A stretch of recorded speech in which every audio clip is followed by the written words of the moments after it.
Chapter 135. In the face of Lu Cheng's following low kick, Dong Yi had no time to retreat. He could only twist his waist and pull out his leg. Using his leg as his foot, he straightened his leg and kicked out. Bam! When the 2 feet collided, Lu Cheng's calf tightened. He pushed his knee and directed the rebounding force to his thigh and then to his waist and abdomen, straightening his spine. He used Dong Yi's foot as the ground to complete the second force. His right hand punched out quickly and fiercely. After numerous actual battles, especially the diversion force during the fierce battle with Wei Shengtian today, his mastery of the 24 blizzard strikes seemed to have improved to a higher level. He was actually able to connect the follow-up attacks in such an unimaginable way. There was really a feeling of continuous howling of the brutal blizzard. Dong Yi originally wanted to take advantage of the situation to dodge and open up the distance. He wanted to deal with it with his best flexible fighting style. However, before he could do anything, Lu Cheng's attacks came one after another. They were crazy and fierce, leaving no chance for him. He had no choice but to hurriedly raise his left arm, retract his right foot, and step on the ground. He lowered his center of gravity, turned his waist and back fiercely, vibrating his joints and sending out a swing force. Bang! Lu Cheng's fist hit the middle of his arm. His body shook involuntarily. However, because his opponent reacted hastily and he had a lot of experience, he stepped on the ground with his right foot, wriggled his spine, straightened his waist, and pulled his body back. Then he shook his left arm and shot out his fist like a spear, forcing Dong Yi to give up dodging again and hit him with his palm. This made Lu Cheng very happy. He launched 24 blizzard strikes one after another, constantly borrowing strength and taking advantage of the situation. Each punch was heavier than the previous one, and each kick was fiercer than the previous one. The more he fought, the crazier and fiercer he became. The cheers of the audience gradually died down, as if they were holding their breath. Dong Yi was on the verge of collapsing under the violent snowstorm. He knew that if this continued, he would be beaten to a pulp. His opponent's current aura gave him a feeling of crushing everything in its path. "I can't wait any longer." With a twist of his waist and back, he abruptly pushed his feet inward and sent a violent spiral force to the ground. The ring immediately trembled, like a house that was shaking in the thunder. There was a faint clanging sound that reverberated in the air. Dong Yi's shoes burst open. His palms were like rolling thunder, fiercely and terrifyingly striking towards Lu Cheng. Lu Cheng continued to borrow strength. At this moment, his momentum was at its peak, so he wasn't afraid. He visualized the lightning and fire stance and mega avalanche. He lowered his center of gravity and leaned his arched leg to one side to support himself against the ground. With a mighty and unstoppable momentum, he swung his right arm and struck out a mountain blast punch. He met attack with attack, met force with force, and did not retreat an inch. Bang! With one fist against 2 palms, Lu Cheng and Dong Yi's bodies both swayed backwards. They were evenly matched. At this moment, Dong Yi's abdomen suddenly wriggled, and his throat opened. "Go!" Thunderclaps exploded, the sound of thunder shook the heavens. Lu Cheng didn't expect Dong Yi to use his unique skill in such a situation. His head buzzed for a moment. Waves seemed to appear in his frozen heart lake, forming a whirlpool and breaking the ice layer continuously. This made him feel dizzy, and his throat was almost filled with the smell of rust. He could no longer maintain his center of gravity and stumbled backward. Fortunately, he didn't underestimate Dong Yi. He maintained a cautious posture and bit the tip of his tongue at the critical moment. The stinging pain woke Lu Cheng up instantly. He quickly adjusted his center of gravity and kept the momentum of retreating, hoping to increase the distance and avoid the continuous attacks. However, Dong Yi didn't feel good after using his killing moves. He took a step back and then pounced again. He visualized the speed of thunder in his mind. He bounced his back and caught up with Lu Cheng in a few steps. His right palm formed a knife and suddenly chopped towards his opponent's throat. Lu Cheng just regained his balance and didn't have time to react. He could only twitch his shoulder and raise his right arm to block in front of his body. Bang! When the knife palm chopped Lu Cheng's arm, Dong Yi's left hand formed a bird's beak and quietly poked out, pecking at Lu Cheng's waist. Right palm leading, left palm poking, silent attack. This was the most dangerous killing move. Once the peck hit, Lu Cheng's waist would be crippled. At this moment, Lu Cheng, whose heart lake had been frozen again, suddenly felt his hair stand on end, as if he had sensed some kind of danger. Although he hadn't learned the basics of Ice Mirror, after so many days of hard practice, his condensation stance's sensing ability had improved a lot. With the advantage of his advanced meditation, he could simulate some of the feeling of absolute reaction. However, some was still some. Lu Cheng could only sense the change of his hair standing on end. He couldn't sense how and where the enemy attacked. Without thinking, he tightened his right thigh and gave a fierce side kick to Dong Yi's genitals. He was using offense as defense. Dong Yi certainly wouldn't trade his life for Lu Cheng's waist. Seeing this, he gave up the dark thunder palm, lowered his center of gravity, and quickly pressed down his left palm to block Lu Cheng's kick. Lu Cheng withdrew his kick, turned around, and swept out his left leg. Bam! His left leg straightened like a soft whip and kicked towards Dong Yi's knee joint, forcing his opponent to block with his leg. After the collision and rebound, Lu Cheng took advantage of the momentum and launched a brutal blizzard attack again, bringing the situation back to the beginning. From the moment Dong Yi used the thunderbolt explosion to the moment everything calmed down and returned to normal, the entire audience seemed to have experienced a great drama with ups and downs. Their cheers and encouragement for Dong Yi's victory had just reached their throats, but before they could reach their mouths, they abruptly stopped and were forcefully swallowed back down. Yenjika in the Songqing University Martial Arts Club seat didn't have much reaction. Compared to the battle between Lu Cheng and Wei Shengtian, the danger just now seemed to be nothing. Deep in her heart, she seemed to be sure that Lu Cheng would be able to resolve the crisis. Of course, worry, nervousness, fear, and other emotions were instinctive and couldn't be completely controlled. This made her body tremble slightly, and her hands unconsciously clenched, as if she was praying. Behind Yenjika, Sun Jian, Li Mao, and the others let out a long sigh. Until now, they had just walked out of the danger just now. After a while, Dong Yi once again felt the terror of Lu Cheng getting fiercer and fiercer. He almost had the illusion that Lu Cheng would never stop. He took a deep breath, as if there was a thunder in his body, pulling at his abdomen. Open! Another thunderbolt from the clear sky, and Lu Cheng's movement slowed down. But compared to the killing move that he had planned for a long time, Dong Yi's hasty outbreak this time was not strong enough to make Lu Cheng feel dizzy. He also knew this, so he didn't want to hurt his enemy. He dodged to the side and opened up the distance with thunder-shocking steps. Lu Cheng took a deep breath, straightened his waist and back, and strode forward, chasing after him. Mixed with the momentum of defeating Wei Shengtian and the crazy attack just now, he showed the power of chasing after a desperate enemy bravely. Dong Yi's speed was faster than Lu Cheng, but he didn't have the ability of mercurial balance, so he wasn't as flexible as his opponent. And the arena was limited, so he couldn't just run in a straight line. He had to watch every time he changed his direction and position. The distance between him and Lu Cheng would be shortened, making them closer and closer. Even I, a newcomer in the arena, began to feel tired, but he didn't show any sign of weakening after 2 fierce fights. Dong Yi's heart skipped a beat, knowing that he couldn't get rid of Lu Cheng. Seeing Lu Cheng was so powerful, like an overbearing and horrible statue, his spirit was immediately taken away and his courage was shaken. Lu Cheng caught up with Dong Yi in large strides, raised his left hand, and smashed his fist down toward Dong Yi's neck. Seeing this scene, the entire audience seemed to have vaguely sensed something and fell silent again. Seeing Lu Cheng's punch, Dong Yi's eyes suddenly shrank. He didn't block it with his palm, but straightened his waist and straightened his spine, forcibly moving an inch to his left. At the same time, his left hand was as fast as thunder, poking at Lu Cheng's right chest. This change happened in a flash. Lu Cheng didn't expect that Dong Yi would completely give up defense, so he didn't have time to break the inertia to avoid the blow.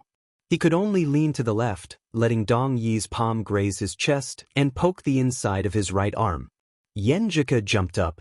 In the heart-wrenching pain, Lu Cheng's left fist also hit Dong Yi's right shoulder. Crack! Dong Yi's shoulder collapsed, and his bones were broken. Enduring the pain, Lu Cheng resolutely attacked.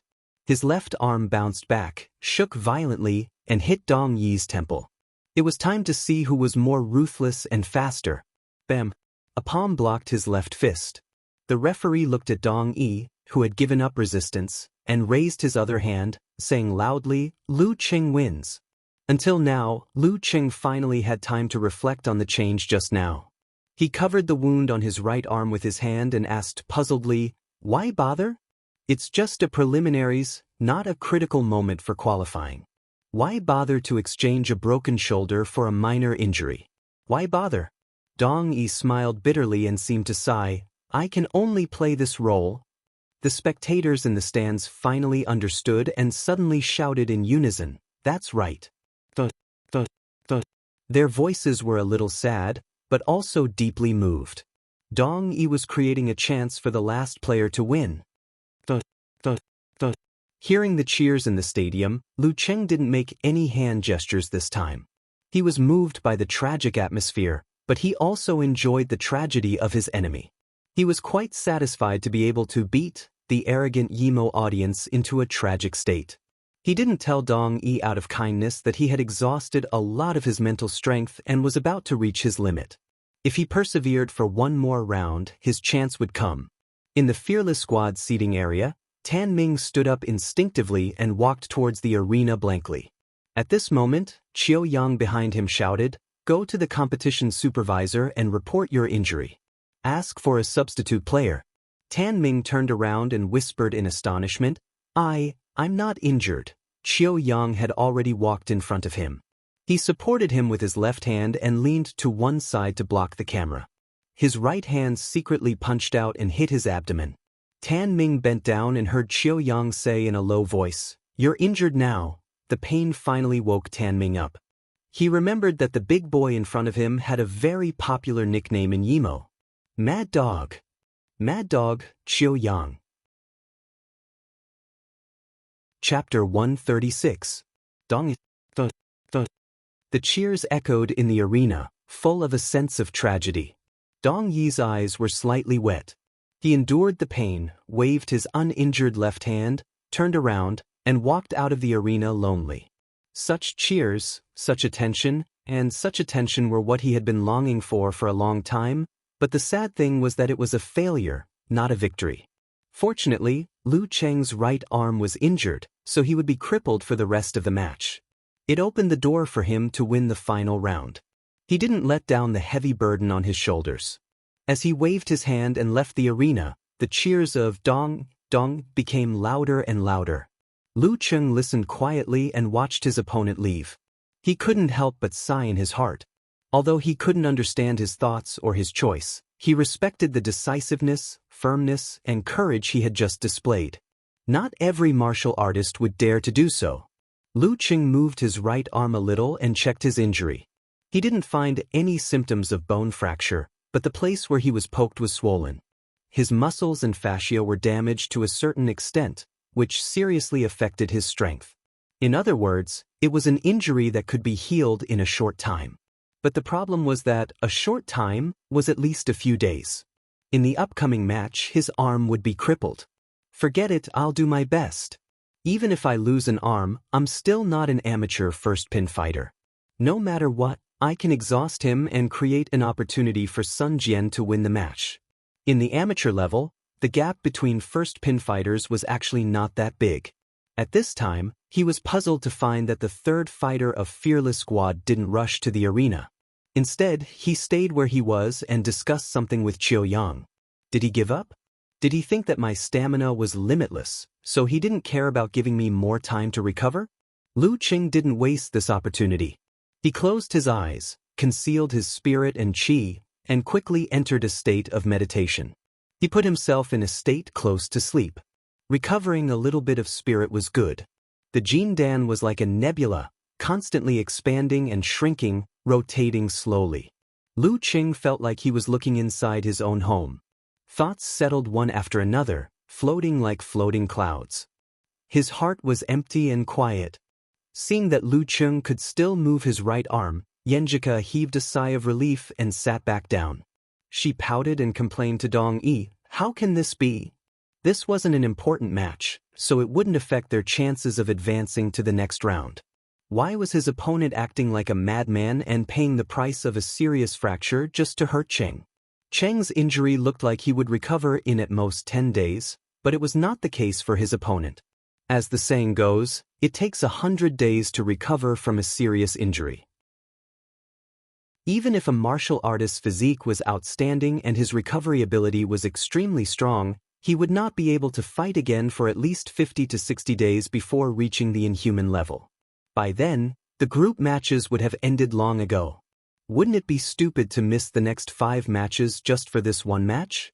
How much hatred and resentment. While Yenjika felt distressed, confused and indignant, Geezer sure replied with a sigh. There are too many bigoted people in this world, and there are also too many bystanders who can't understand what they value. With Fearless Squad's strength and martial artist style, without today's incident, when Qiu Yang returns and Wei Shengtian is alive and kicking again, how would Dong Yi have the chance to be remembered? Maybe he won't even be able to go on stage. The 2 people in front will take care of everything. After being ignored for so long, I have a desire to prove myself. Maybe this is a kind of martial artist spirit. Wei Shengtian majored in Brightstone skill. Lu Cheng had restrained his strength at the end and used a delicate force, so although he was hit hard just now, in fact, he was not seriously injured. For him, what was more uncomfortable was that his internal organs were shaken. After a few days of rest, he would be able to recover to his peak state. Yenjika was born in a martial arts family, so she could understand. She nodded silently to show that she understood. But even so, she still disliked Dong Yi and still felt distressed for Lu Cheng. In the live broadcast room, the host of Yimo local TV station was shocked by the resolute and tragic scene. After a long time, he murmured, "It's not necessary." "Xiaowei, what do you think?" Xiaowei smacked his lips and said, "This match is a bit tragic. If not for the background, I would have thought it was the key battle for the qualification of Songqing Division. Dong Yi's courage is admirable, but I can't understand his choice. With Fearless Squad's strength, losing this match won't be so bad that they can't qualify. They have already defeated another popular team, Azure Dragon Squad, in the last match. The following matches are all opponents who are obviously weaker than them. Losing a match would at most be a loss of face. But now, I'm afraid Dong Yi will miss all the following group matches. Whether he can participate in the knockout match in May depends on his recovery. The loss outweighs the gain. Of course, with only the recovered Qiu Yang and Wei Shengtian, Fearless Squad will be able to defeat the weak in the following group matches. It's not a big problem even without Dong Yi. When they challenged Azure Dragon Squad in an away match, didn't Qiu Yang win 2 matches in a row? Wei Shengtian won the last match, and Dong Yi disguised as a coach to watch and cheer. Fearless Squad was led by Wei Shengtian without a coach. As for Lu Cheng's group, the favorites to qualify were Yimo's Fearless Squad, with 1 dance stage and 2 professional 9th pin fighters, and Songqing's Azure Dragon Squad, with 4 professional 9th pin fighters. If their strength was compared horizontally, in Xiushan's division, they could directly enter the 2nd stage of the preliminaries. In many divisions, even if there was only 1 professional 9th pin fighter leading the team, there was still hope for the team to qualify and participate in the knockout round. In the middle of Lu Cheng's group, there were 2 professional 9th pin fighters in Hongluo Squad and Songqing University Martial Arts Club members. The other 4 teams were relatively weak. 2 teams only had 1 professional 9th pin fighter, and the other 2 teams were purely amateur teams who came to see and experience because there were no restrictions in the preliminaries. In other words, even if Fearless Squad were to lose the match with Lu Cheng's team, the only opponent with any weight behind them would be Hongluo Squad. Moreover, it would be in the last round. Although Xiaowei was exaggerating a little by saying that the rest of the competition would be Hongluo Squad, he wasn't wrong. The TV host listened and agreed. He couldn't understand Dong Yi's choice, so he could only smooth things over. No matter what, Dong Yi showed us the courage and spirit of a fighter. Xiaowei, what do you think of the next match? Xiaowei laughed and said, although Lu Cheng's hand is temporarily disabled, He has mercurial balance and abnormal physical strength. Why would he be afraid of an amateur first pin fighter? He will exhaust his opponent to death. Even if Lu Cheng reaches his limit halfway, Songqing University Martial Arts Club has other fighters. I think Fearless Squad will lose 99% of the time. As soon as he finished, the TV host heard the director's prompt, and his expression suddenly became strange. Xiaowei, Fearless Squad's third fighter, Tan Ming, suddenly fell ill and can't fight. He will be replaced by a substitute. Xiaowei couldn't help but chuckle. Are you scared? Are you scared? The TV host quickly added, the substitute is Qiu Yang. Xiaowei was stunned and said, it's a bit interesting. The gamblers watching the live broadcast cheered and almost ran to tell others. Good news, good news. That toxic healer commentator supported Songqing University Martial Arts Club. And as soon as he supported, he immediately turned the situation around. In Lu Cheng's private forum, which was originally full of content such as pity, is the opponent stupid, beat another professional ninth pin fighter, and so on, suddenly exploded. All the good names are taken by dogs, was the first to post, damn, where's your shame? This is completely shameless. So angry, but I still have to keep a smile. Lu Cheng has won 2 rounds in a row, and he has earned enough. Eternal Nightfall, Yan Shaoling followed. Unparalleled Dragon King said weakly, according to the rules, it's normal for a substitute to fight. Otherwise, why would there be a substitute? But the sudden illness is too fake. There were regulations on the conditions under which a substitute could fight. It was not something that could be changed by the coach on a whim. In that case, the list and order of the 3 main fighters would not be necessary. It was completely possible to decide who would fight first and put the original main fighters on the substitute. Depending on the situation, the order of replacement could be arranged flexibly. Therefore, the competition supervisor had to confirm that the main fighters were injured, sick, or mentally broken before they could be replaced. Generally speaking, it was a last resort. Nye Chi said bitterly, even if they shamelessly win this time, with the speed of Lu Cheng and Lin Kei's growth, they can win the knockout round after the group competition. At that time, we can block them at the entrance of the qualification. That's the best way to vent our anger. I still want to say, beat that mad dog. Brahmin shouted. Humph, kids don't need to think about reality anyway. Damn, I'm still waiting for Cheng to fight 1 against 3. In Songqing University's dormitory, Kai Zhongming blurted out. His roommates cursed for a while before calming down. Zhao Chang pushed his black-rimmed glasses and said, it's worth it to lose since they can force Fearless Squad to this point. It doesn't matter anymore. Classmate Little Ming looked at him, sadly. But I placed a bet. Although it was not much, it was still 200.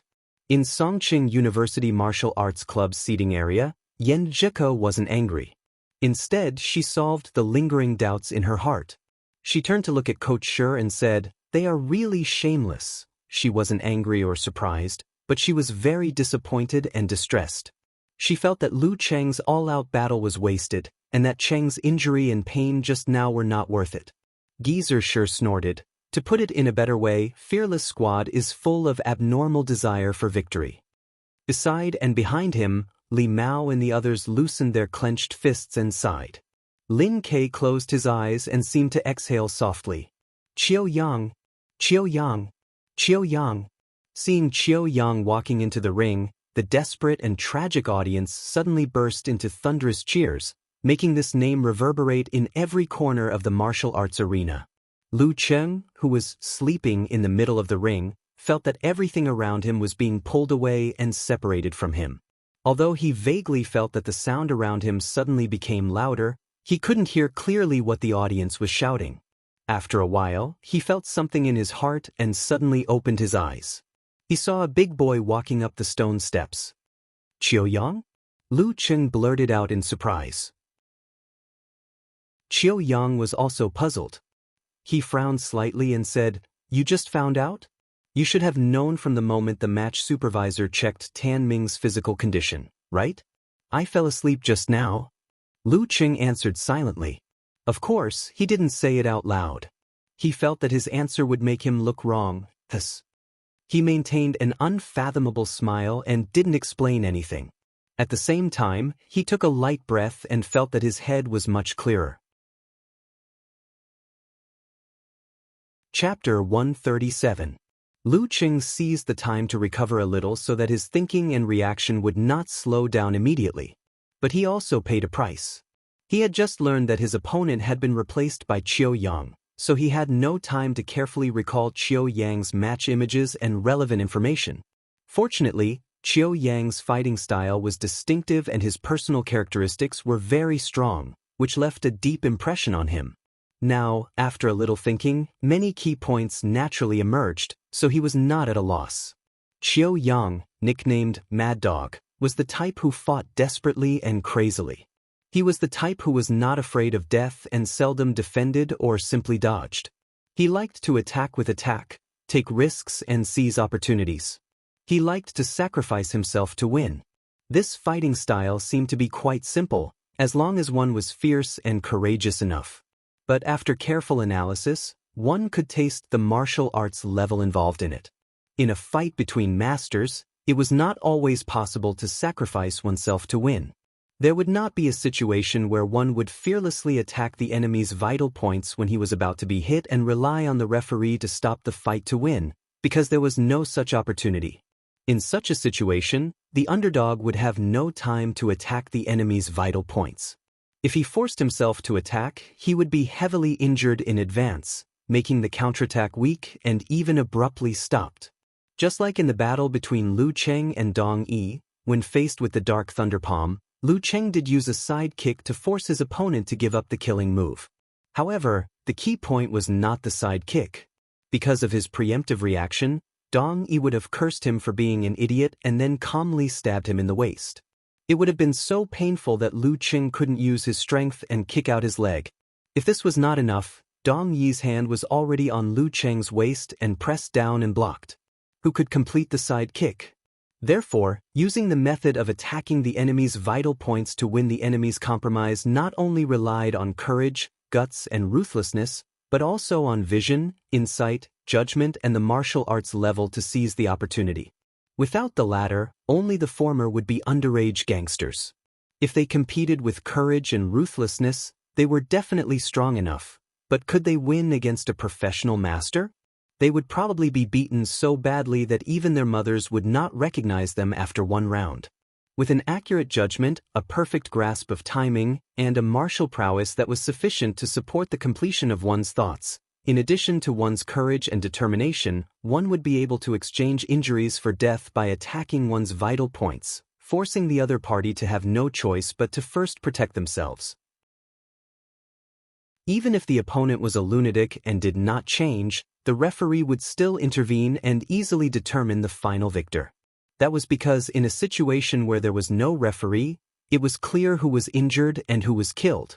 The one who survived would definitely be considered the winner. Dong Yi's last poke at Lu Cheng was a perfect combination of vision, judgment, timing, and courage. Of course, it was also because Lu Cheng didn't expect Dong Yi to have such a crazy idea. Once he was mentally prepared and knew Dong Yi's style, with his mercurial balance, there was a good chance that he could hurt Dong Yi and dodge the attack at the same time. If there was a desperate fight where both sides were injured, the referee would usually not intervene if it did not result in death or disability. However, if the opportunity was equal and both sides were likely to die together or be disabled, the referee would decide to call it a draw after stopping the fight. This was not unprecedented. Of course, there was bound to be some wrangling.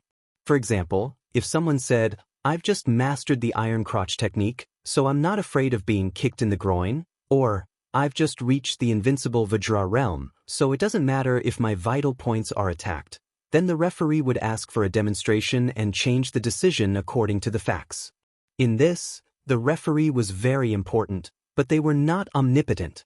There would be times when they could not stop it, and death and injury were inevitable. There were similar cases every year, but the relative probability was not high, even lower than car accidents.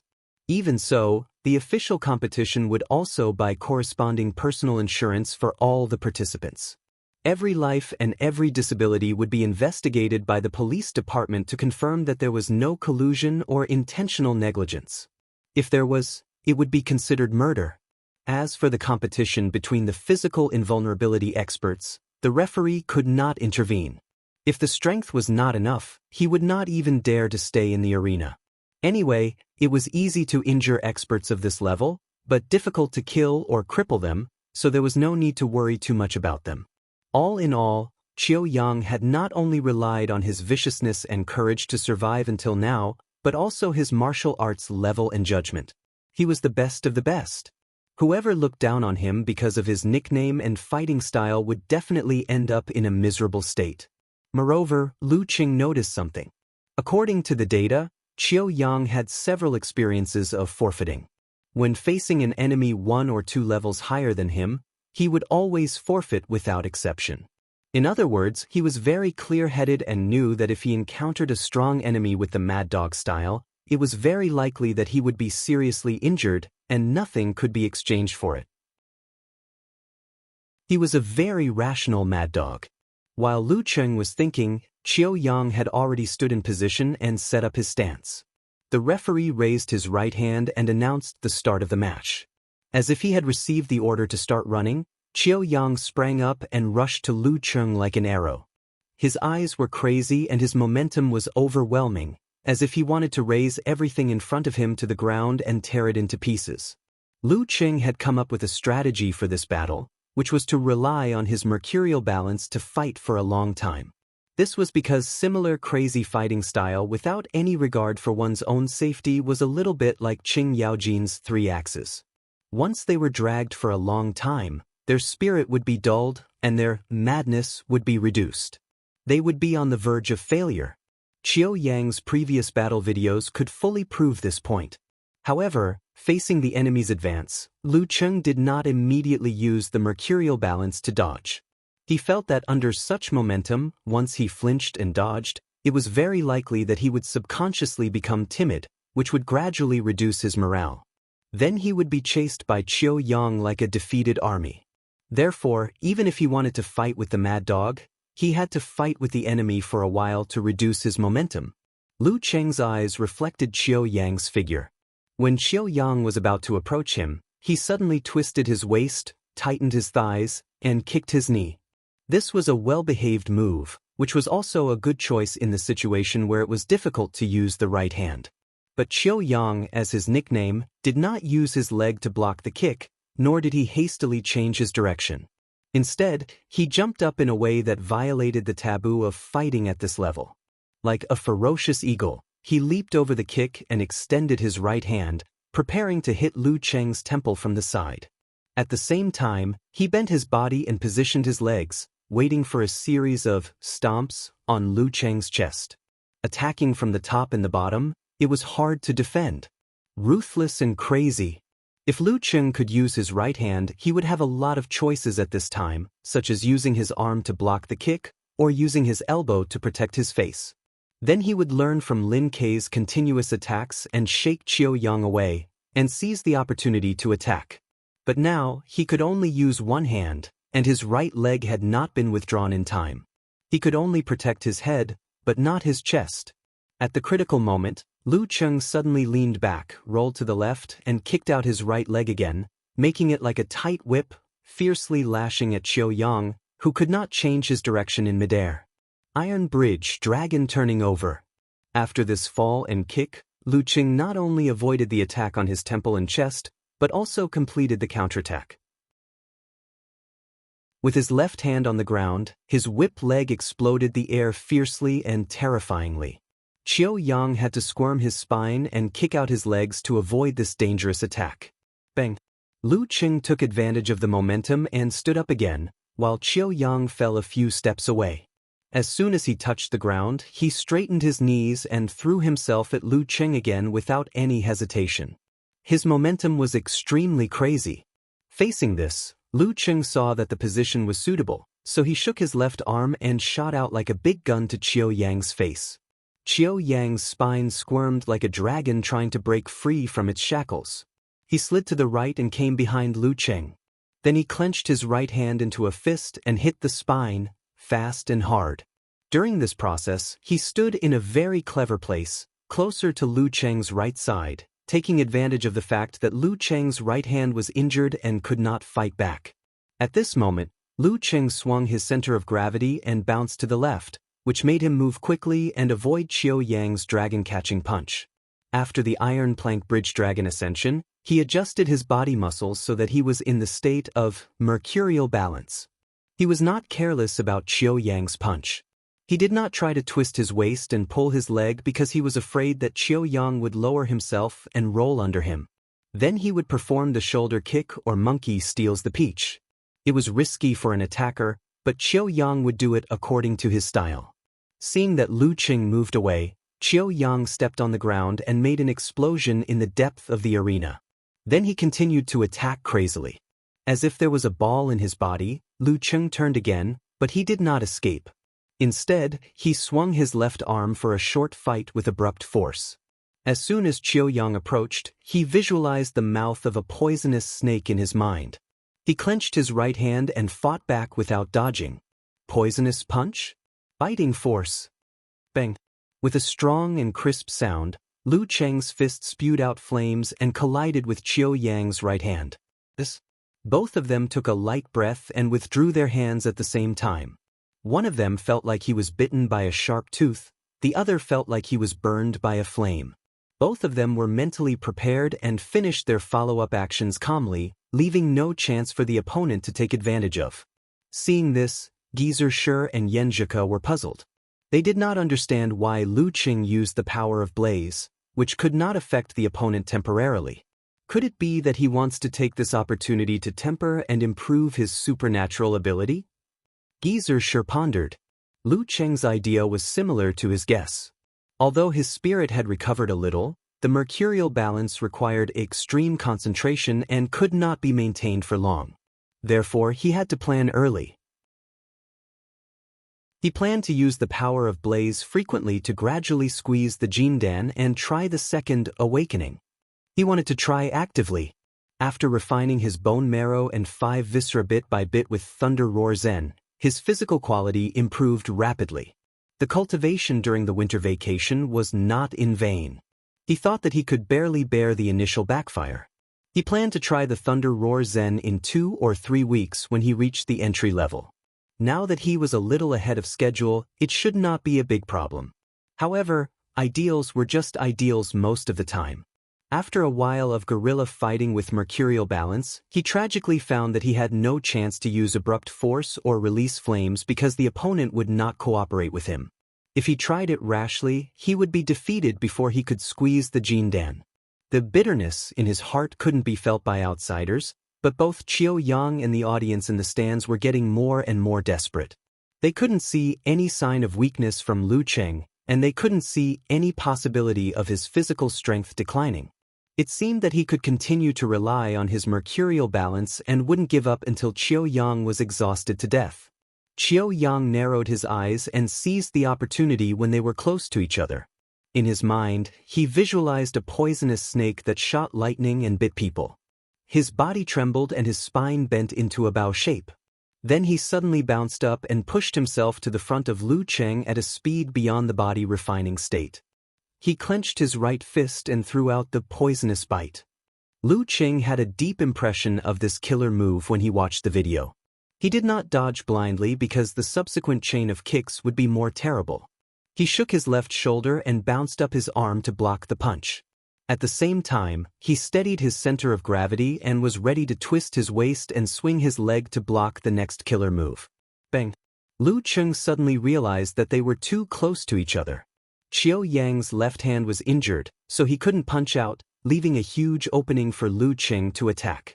His right arm was seriously affected by the injury, but it did not mean that he could not use it at all. Enduring the pain and the consequences of aggravating the injury, he could still throw a punch or two. Lu Cheng did not hesitate to tighten his right arm and endure the pain. Then he threw a seabed forward punch at Qiu Yang's lower abdomen. At the same time, Qiu Yang's crazy eyes locked on Lu Cheng's lower abdomen. I have not used my left hand because I was waiting for this opportunity. It can't use its full strength, but it can still help me win at the critical moment. My previous patience should have completely paralyzed you. Bang. He threw a crushing punch at Lu Cheng's lower abdomen. They threw out their punches quickly. Because of the difference in height and body shape, even though they were on the same side, they did not directly hit each other. Instead, they ran to the target by brushing against each other's fists. Bang, bang. The referee reached out to block their fists. He gasped and said, "Draw? Draw?" Qiu Yang felt that this was the most inexplicable match he had ever fought. How could the well-prepared trap end in a draw? Lu Cheng was as confused as Qiu Yang. He vaguely felt that he and Qiu Yang had made the same choice at that moment.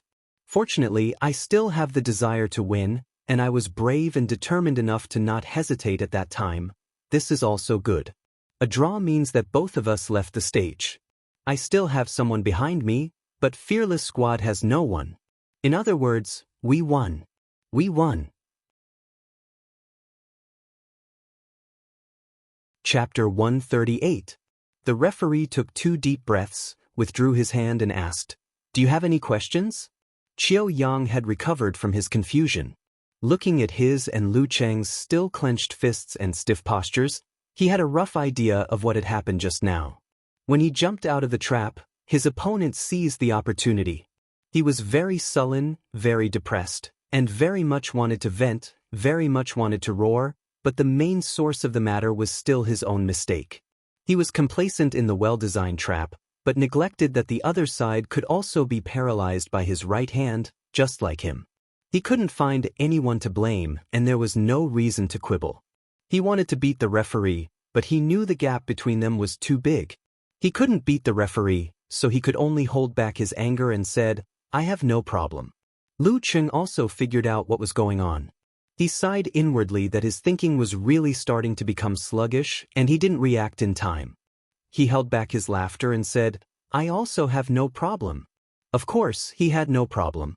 If he continued to fight, his brain would become numb and his reaction would be slow. It was perfect to fight to a draw and win the final victory. One must know one's limits. While speaking, he secretly imagined that he had won because he had the Jindan hidden in his lower abdomen. If he was hit by the crushing punch, it might react and save him from injury. However, this was just a fantasy. Who knew if the reaction of the Jindan would directly burn and freeze him, just like the dead black carp? Compared to the emotional outburst and ecstasy when he defeated Wei Xingtian, Lu Cheng's joy was very mild, because he couldn't be excited even if he wanted to. His body hadn't reached its limit, but his spirit was exhausted. Like a martial artist who had gone through a marathon hard battle, how could he have the strength and passion to crazily celebrate the victory? He just needed to quietly enjoy it.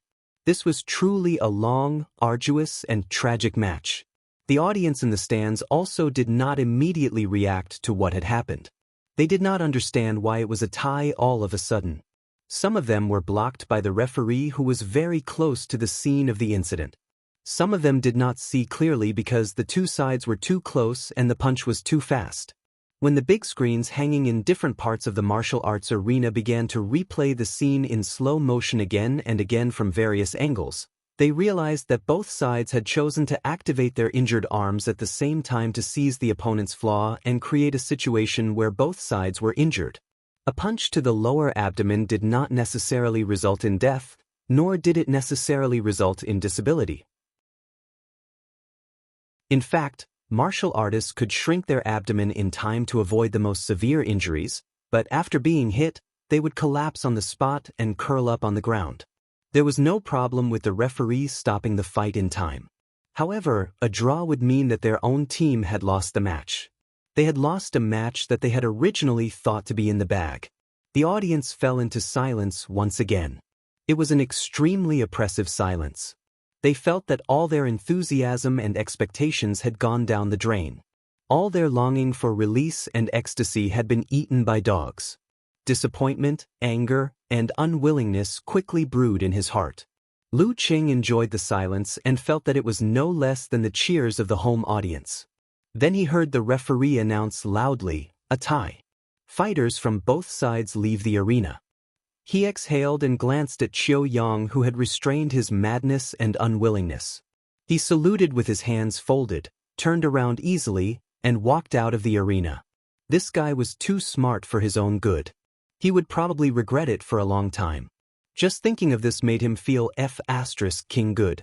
You guys are so shameless to be the substitutes. Alas, after all, I am not a saint. I will be angry at the enemy's provocation. I will bear a grudge against the abuse that insults my family and the girl I love. I can't help but fight back. I will want to vent my inner feelings. I will also gloat at the enemy's self-righteousness. I am such a person with many shortcomings. I am not tolerant enough and broad-minded enough. Well, after reviewing, I will continue to feel good secretly. This is really good. Qiu Yang's left arm hung down and his right fist clenched tightly. He took 2 deep breaths to prevent himself from going crazy on the spot. He gritted his teeth and walked down the stairs. He felt ashamed to face his parents and couldn't lift his head for a moment. The referee warmed up his old arms and legs and waved to the Songqing University Martial Arts Club. He said loudly, "The third fighter." Sun Jian was still immersed in the surprise of a tie and the joy of winning the match. At this moment, he was a little confused. After a few seconds, he suddenly came to himself and pointed to himself, saying loudly, "Do I still need to fight?" "Well, the rules are set," the referee replied. Sun Jian stood up from his seat and walked down the stairs to meet Lu Cheng, who was coming back. Seeing that they were about to meet, he raised his right hand and tried to high-five Lu Cheng to celebrate. Lu Cheng wanted to respond, but when he moved his right arm, he felt a sharp pain and had to give up. His left hand was not in the right position, so it was very awkward to high-five. So he could only look at Sun Jian with a bitter smile. Sun Jian suddenly realized. He quickly clenched his right hand into a fist and gave a thumbs up. "Awesome. I'm sincerely convinced by you." "You sound like you were not convinced before," Lu Cheng criticized in his heart. He nodded with a smile and joked, "So this counts as fighting, right?" Sun Jian suddenly fell into deep confusion. Does this count as fighting or not? When Lu Cheng returned to the seats of the Songqing University Martial Arts Club, Yenjika had already stood up and greeted him. She asked happily and worriedly, "Are you okay? How's your injury?" "It was okay at the beginning, but now it seems to be a little worse," Lu Cheng answered honestly. At the same time, he saw Li Mao, Guqing, and Li Xiaowen applauding and giving him thumbs up. Even Lin Ke nodded his head slightly. Yenjika glanced at him. Her eyes were bright and full of emotions.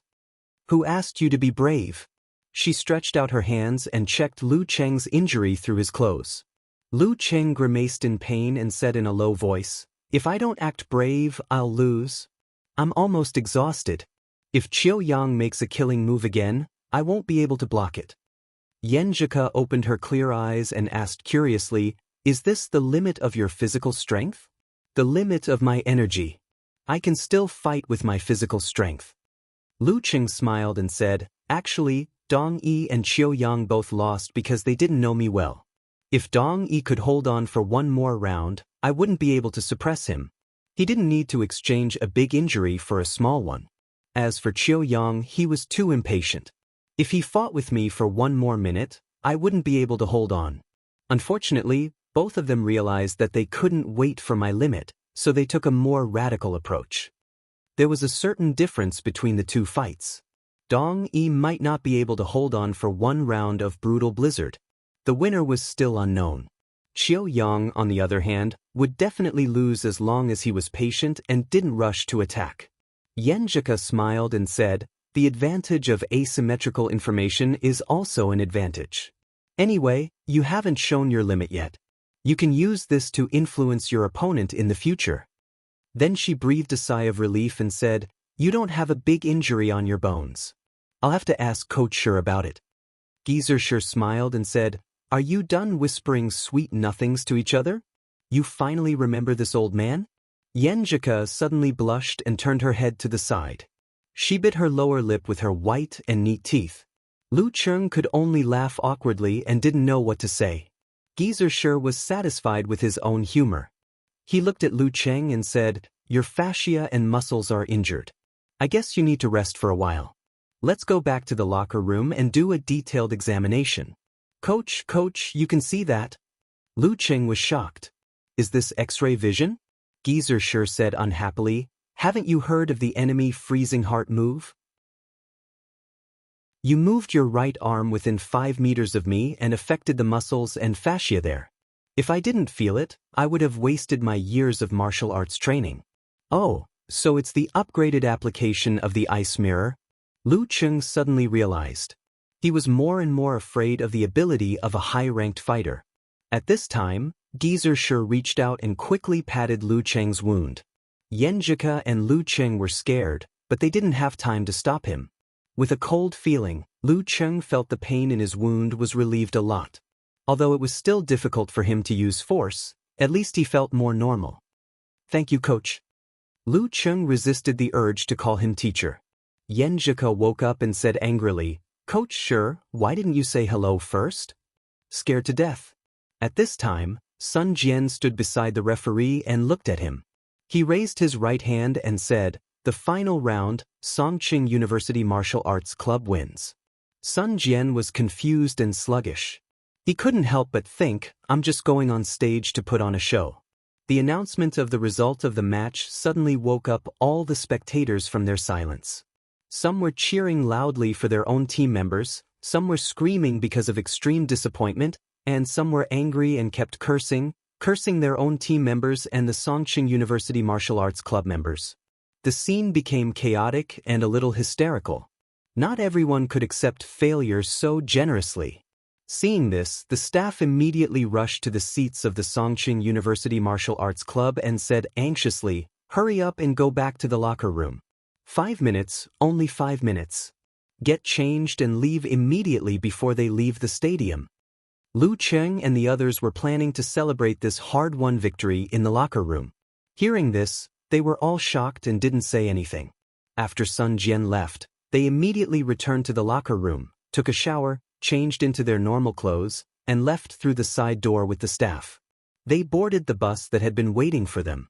They didn't breathe a sigh of relief until the bus was far away from the stadium. Such an away game was horrible.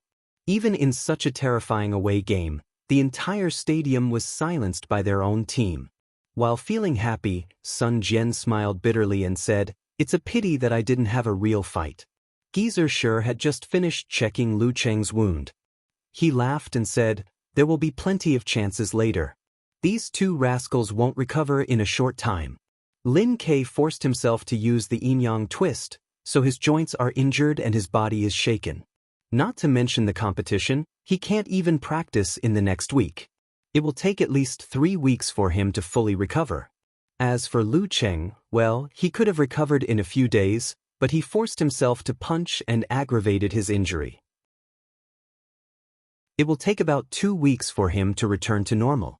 The next match is our home ground. Our opponent is not strong. Sun Jian, Li Mao, and Lin Hua are the main force. Yenjika and Guqing are the substitutes. P.S. I have something to do in the afternoon. The match in the evening is at 11 p.m. Chapter 139.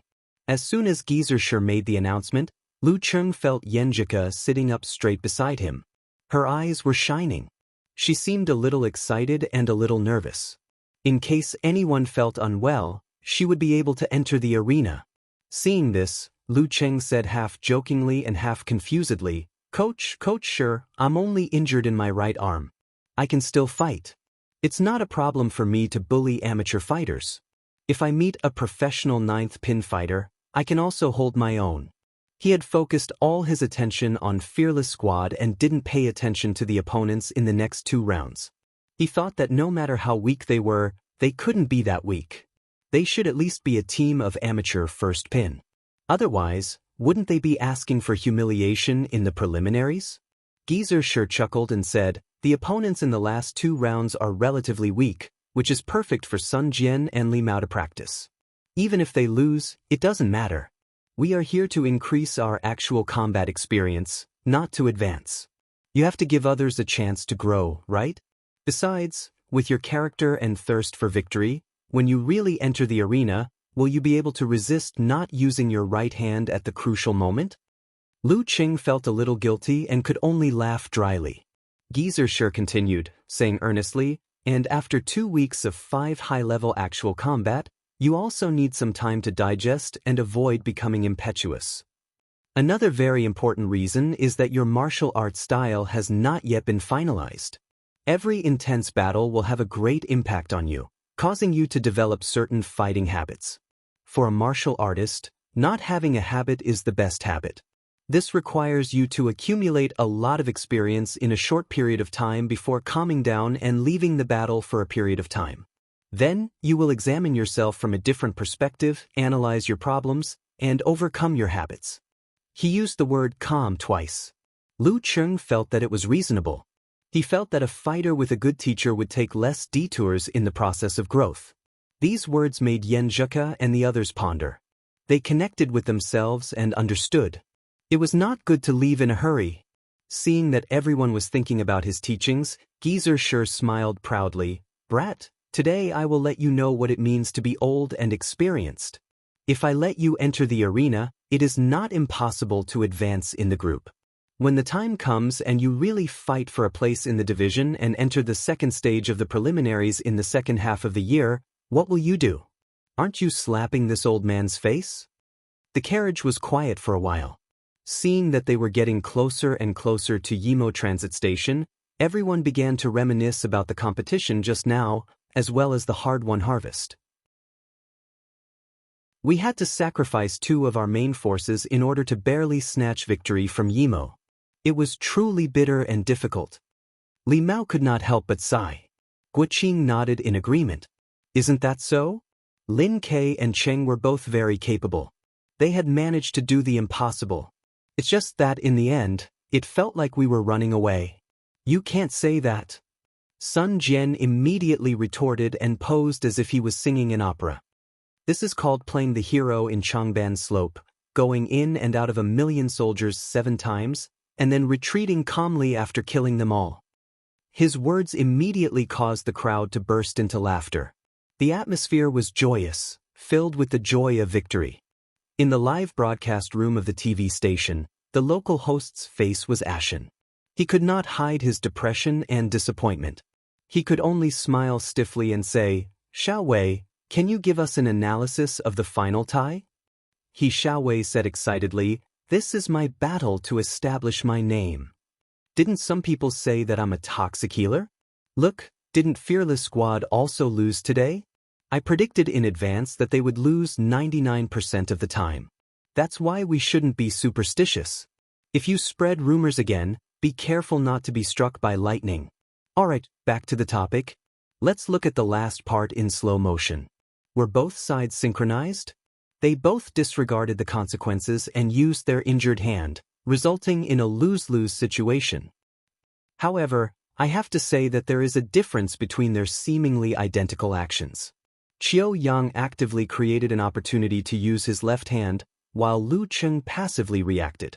In other words, Qiu Yang had carefully designed a trap with his injured arm from the beginning, waiting for Lu Qing to step into it.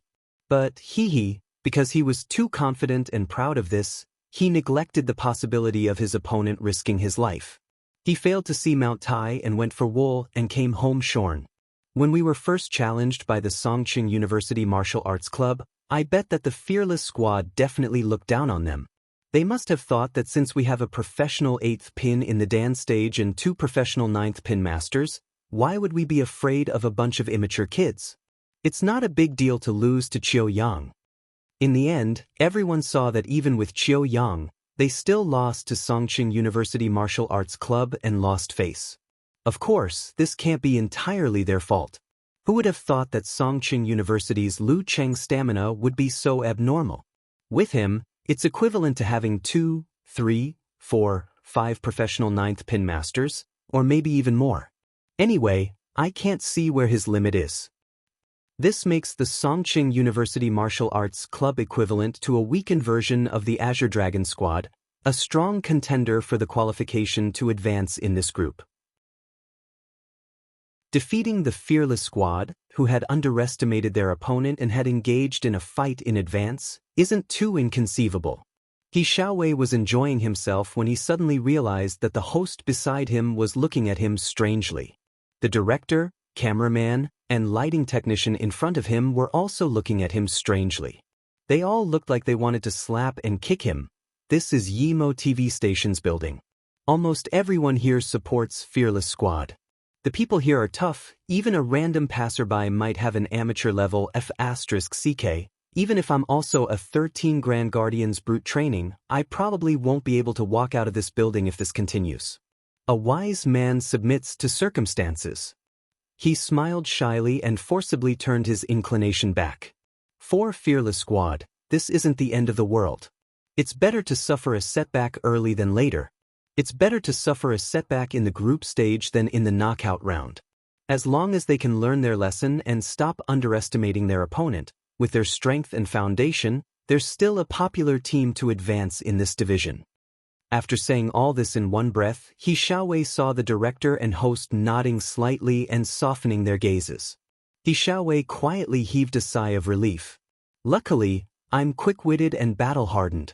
The gamblers in front of the TV were already paralyzed on the spot, muttering things like rooftop and County Hotel to themselves.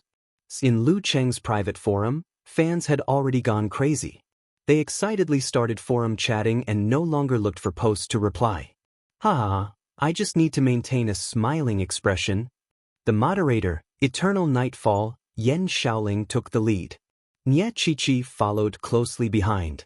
Listen to my barbell-like laughter and you'll know how excited I am. Defeating the strong with the weak and creating miracles, that's how exciting it is. Brahmin was even more delighted with her words. Who asked you to be shameless? Who asked you to look down on my idol? Who asked you to call him Mad Dog? You should have called him Husky instead. I can't believe he won. It's only been a month and my idol can already defeat 3 opponents at once. In the crazy atmosphere, unparalleled Dragon King tried to maintain his rationality and seriously analyzed. It's not that Lu Qing can defeat all the professional 9th pin fighters. Although his fighting talent is really good, he's good at judging, seizing opportunities, and is often quick-witted, but the most fundamental reason is that he's in the stage of rapid improvement. Also, he's a martial arts newcomer and hasn't been fixed in all aspects. Almost every competition has new things and new changes, which makes people unable to predict in advance through previous videos. Plus, with his extremely abnormal physical strength, he can really make those experienced masters feel overwhelmed. Because it was a forum chat, he divided such a long paragraph into several posts, so that it could be displayed in the title. We don't want to listen to the analysis today, we just want to celebrate. Drive. Those who wanted to drive just now, come out. Yan Xiaoling shouted. Okamoto's fan laughed. Drive right away. Underage girls, stay away. You'd better continue to be soft and cute. Humph, in this online world full of old drivers, who can always be soft and cute. Now is the time to celebrate Lu Cheng defeating a strong opponent. Why don't we tear off our masks and face it naked? No, face it frankly. Yan Xiaoling replied with a spirit of self-deprecating. Okay, I'll post it right away. Okamoto's fan immediately agreed. After a short while, he posted a post. The old driver is driving, the beautiful young woman and her harem. Beep, Sawadika. My Buddhist name is Luan Lai, snatched the sofa. Hey, student card. Yan Xiaoling also appeared here. After swiping the card to reply, Unparalleled Dragon King appeared. Go to hell.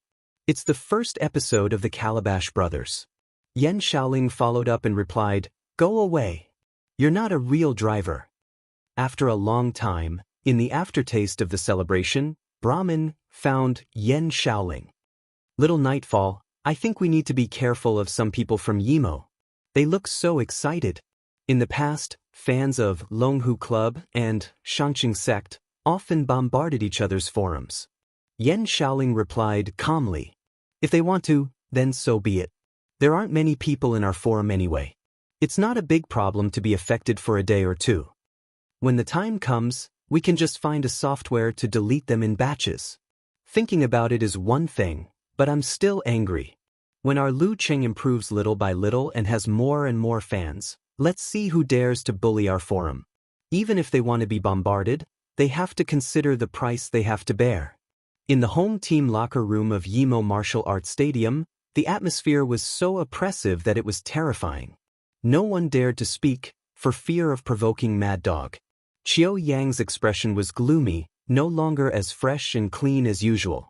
His eyes were filled with dangerous irritability, as if he couldn't wait to find someone to fight to vent his anger. Wei Xingtan sat quietly on the bench, like a volcano that was about to erupt. After a few minutes, Wei Xingtian suddenly stood up and sighed.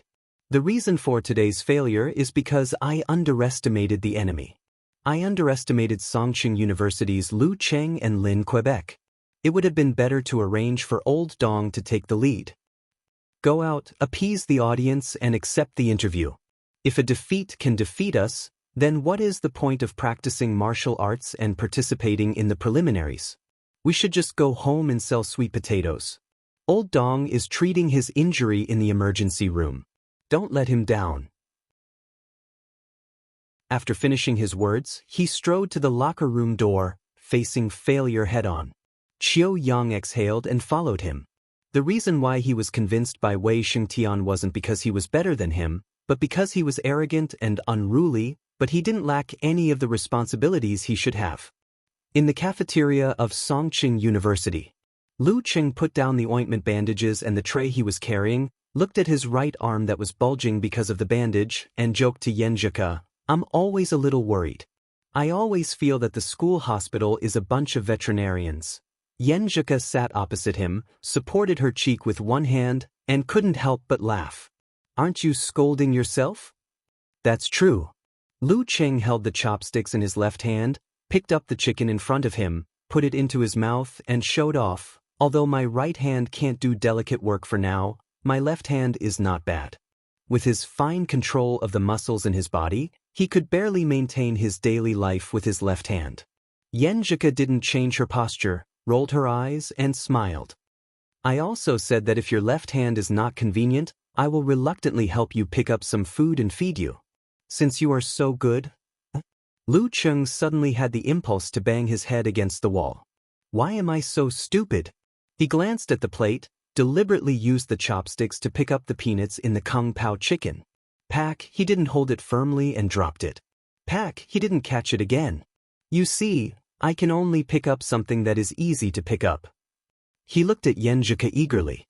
Yenjika rolled her cute eyes, looked at the ceiling of the cafeteria, held back her laughter, and said, ruthlessly, "Then eat the part that is easy to pick up, or I can give you a spoon?" Lu Cheng was speechless for a moment. Seeing him like this, Yenjika's dimples appeared. She picked up a peanut and put it to his mouth, not daring to look at him, only looking at the two chopsticks. Lu Cheng was delighted, opened his mouth, and took a bite. After chewing carefully and swallowing, he praised, "It's 100 times more delicious than usual. This is the taste of sweetness. Too exaggerated." Yenjika scolded with a smile, and then sighed with a slight blush. "When I used to check Weibo and forums, every time I saw someone saying that the most tired couple was feeding each other in the cafeteria, I would like it. I never thought that I would have such a day." Chapter 140. Hearing Yenjika's exclamation, Lu Cheng felt sweet and happy.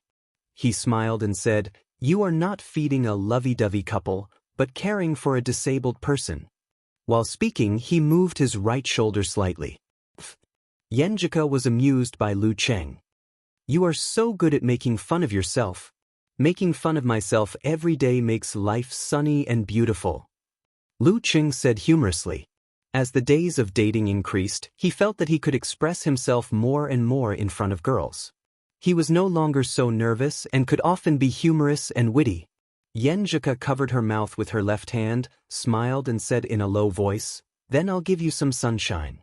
She reached out her chopsticks, broke a braised meatball and put a small part of it in front of Lu Cheng's mouth. This time, she didn't avoid his eyes. Her eyes were clear and her smile was shallow, like a pool of water that could drown people. Lu Cheng almost couldn't move his eyes away. He put the small part of the braised meatball into his mouth and stuffed it full. He didn't know if it was a psychological effect, but he really felt it was more delicious than usual. Looking at his wriggling cheeks, Yenjika supported her cheek with her left hand and smiled. She seemed to find it more interesting than eating. After finishing the meatball, Lu Cheng said in a low voice with a thick face, "I feel your sunshine shining into my heart." Yenjika laughed and turned her head. She said with a slight blush, "You are so mushy. Are all boys so mushy after falling in love?" "I don't know about that. It's my first time falling in love. I've never seen how other people fall in love." Lu Cheng answered with a smile, "You should eat too. Don't just care about the disabled." Although it was sweet and memorable to be fed by a girl, it would be a great sin if she was hungry because of it. Yenjika was amused again. Her voice was soft and soft. Then she picked up a piece of cola chicken wing and nibbled it slowly. Lu Cheng felt that time flew by while feeding, eating and chatting. It seemed that in the blink of an eye, the dishes on the table and several bowls of rice were all gone. At this time, he thought of something and said deliberately, "Coach Yen, you may have a chance to play next week." Yenjika was stunned at first, but then she laughed and joked, "Wow, you're cursing senior brother Sun Jian and the others to get hurt. Do I look like that kind of person?" Lu Cheng asked back with an aggrieved expression. "Yes, you do." Yenjika answered affirmatively. Then she laughed like a beautiful flower. Lu Cheng couldn't help but laugh. After the girl calmed down, he said seriously, "Actually, I'm more worried about Senior Li Mao. I don't know if he can overcome his nervousness this time. If the situation worsens, he might not be able to handle it and withdraw before the name list is submitted." "You're right." Yenjika thought of what had happened last semester. "I wonder if Senior Li Mao can get some counseling." Lu Cheng thought for a while and said, "I think that if I let him go at this time, he will only doubt himself more and feel more pressure. Besides, a week of tutoring won't do much good. The main thing is whether he can get out of it on his own." "Yes, Coach sure should have a plan. He knows it." All of a sudden, she exclaimed in a low voice, "In that case, I might really be on the stage. What should I do? What should I do? I'm suddenly a little nervous." Lu Cheng laughed and said, "It's normal to be nervous. It can actually help you perform better." Speaking of this, he revealed his true intention. "How about we continue the actual combat training tomorrow afternoon?" Yenjika said worriedly, "You're injured." "Just one arm. It's more than enough to be a sparring partner." Lu Cheng patted his chest exaggeratedly with his left hand. "Do you think I can't help using my right hand when I'm sparring with you?" "Who knows?" Yenjika deliberately dragged her voice. After a moment of silence, she said, "Well, you have to be careful." Lu Cheng beamed. "After the special training tomorrow, you go back to the dormitory and take a nap. I'll find you at 3 o'clock and we'll go to the martial arts arena to train for an hour." "Oh right, I heard that the movie The Amazing Wizard is pretty good. Why don't we go to the city center and find a place to watch it? After 6 or 7 o'clock, we can go eat the stone fish that I mentioned before. It's very good." This was the arrangement he had planned for a long time. If he lost to Fearless Squad, he would invite Yenjika to watch a movie and eat stone fish in the name of relaxing. If he accidentally completed his small goal, of course, he would use the excuse of celebrating. All in all, they were all excuses to ask Yenjika out. Yenjika smiled and said, "What a coincidence. My roommate said that we would go to watch The Amazing Wizard together for a group activity tomorrow night." But Lu Cheng felt like he was hit in the head. His brain was spinning quickly, thinking of how to bewitch the girl. At this time, Yenjika snorted and looked to the side. "Since you're a disabled person, I can only reluctantly let them down." "Good. Coach Yen is so beautiful and kind." Lu Cheng was overjoyed and complimented. This date didn't need to be checked out. They were all checked out last time. After complimenting, he asked casually, "The relationship between you roommates seems to be pretty good." "Yeah, there are good and bad dormitories everywhere. Like you guys, it should be the same, right?" Yenjika asked curiously. Lu Qing nodded and said, "My two roommates in the small dormitory are not too fussy. Their personal habits are okay and they get along well. Our big dormitory next door has two weirdos. One of them would video chat with someone every day when he's free, regardless of whether his roommate is resting or not. The other has bad hygiene habits.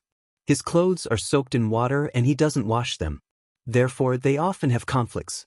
Yenjika smiled and said, "The girls' dormitory is almost the same.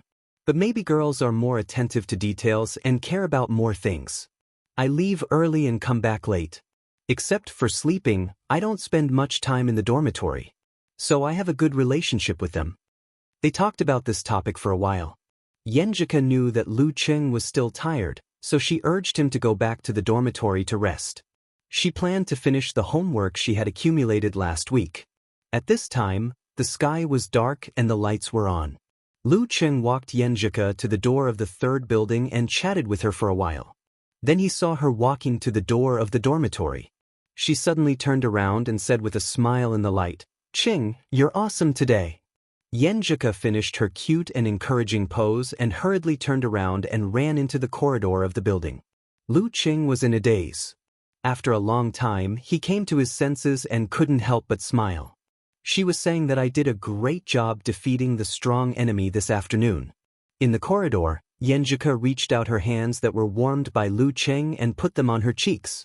She felt the heat of embarrassment and happiness and scolded herself, "Why did I say it out loud? It's so embarrassing." Thinking of this, she suddenly realized something. She used the chopsticks that she had fed Lu Qing before to eat again. Does this count as an indirect kiss? Yenjika stopped at the corner of the corridor unconsciously. Her eyes were full of anger and embarrassment. Lu Qing walked briskly to his own dormitory, recalling every detail of his interaction with Yenjika along the way. Suddenly, he said to himself happily, "It seems that she didn't change her chopsticks. She used the chopsticks that she fed me to eat again. This is an indirect kiss." Thinking of this, Lu Qing suddenly felt that the food before was 100 times sweeter. No, 1,000 times sweeter. Well, isn't this idea too wretched? Lu Qing tried to be serious, but he couldn't help thinking about it. Yenjika returned to the dormitory and saw that her roommates were all there. She took a deep breath and plucked up the courage to say, "I can't go to the movies tomorrow." "Why?" Li Liantong, who was sitting at the desk and writing a report, turned around and asked in surprise.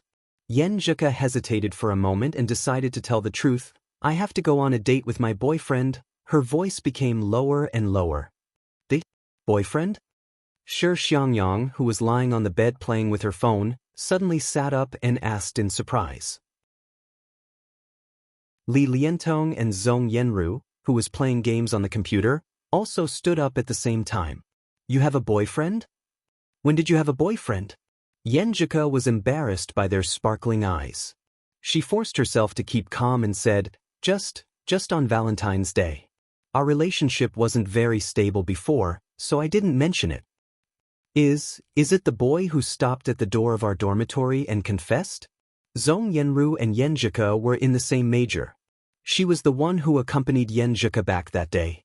She was natural and unrestrained and didn't care about trifles. She was the lubricant for their good relationship in the dormitory. Yenjika bit her lower lip and said, "He's a teammate of the martial arts club, a former high school classmate. I told you that you would get into trouble sooner or later if you kept going to the martial arts club. You really got into trouble." Li Liantong joked and gossiped, "What kind of boy is he? Isn't he handsome?" "No, his appearance is quite ordinary. He's clean and pleasing to the eye." Yenjika answered frankly.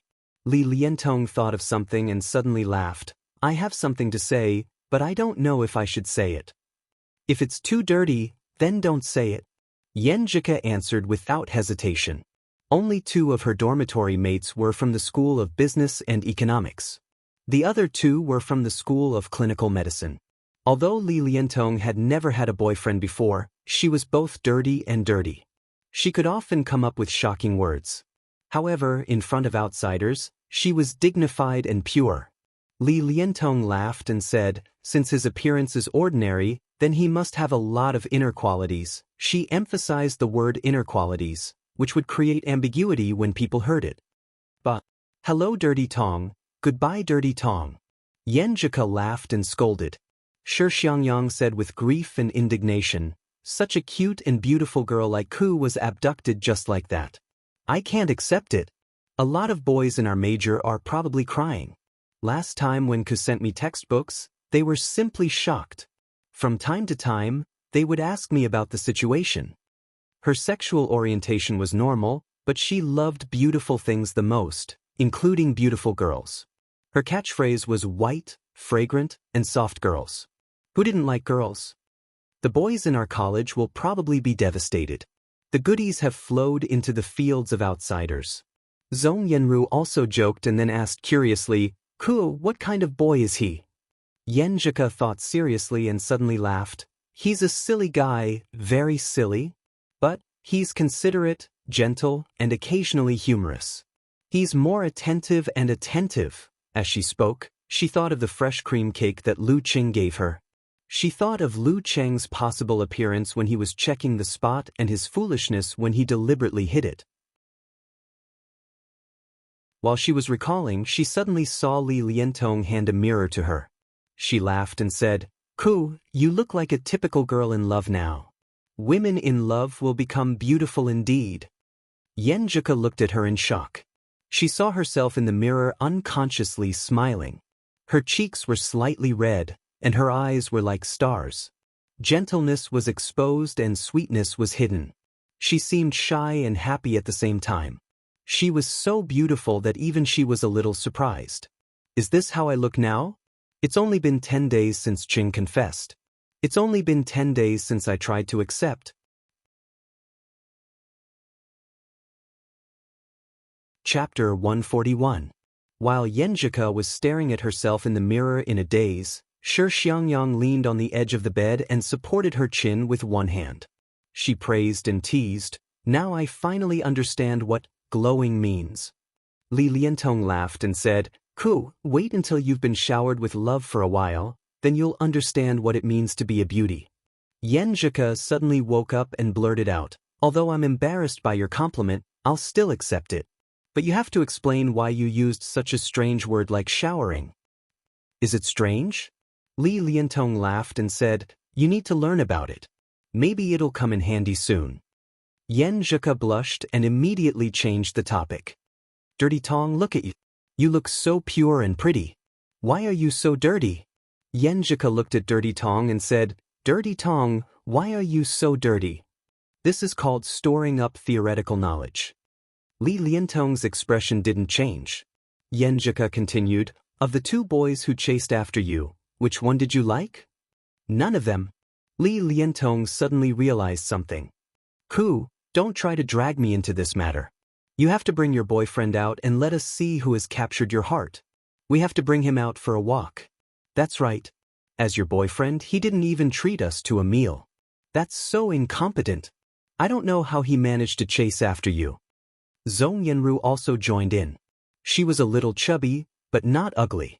Born in a divorced family, she developed a generous and caring character. Shi Xiangyang immediately patted the bed and echoed, I'm going to face my love rival.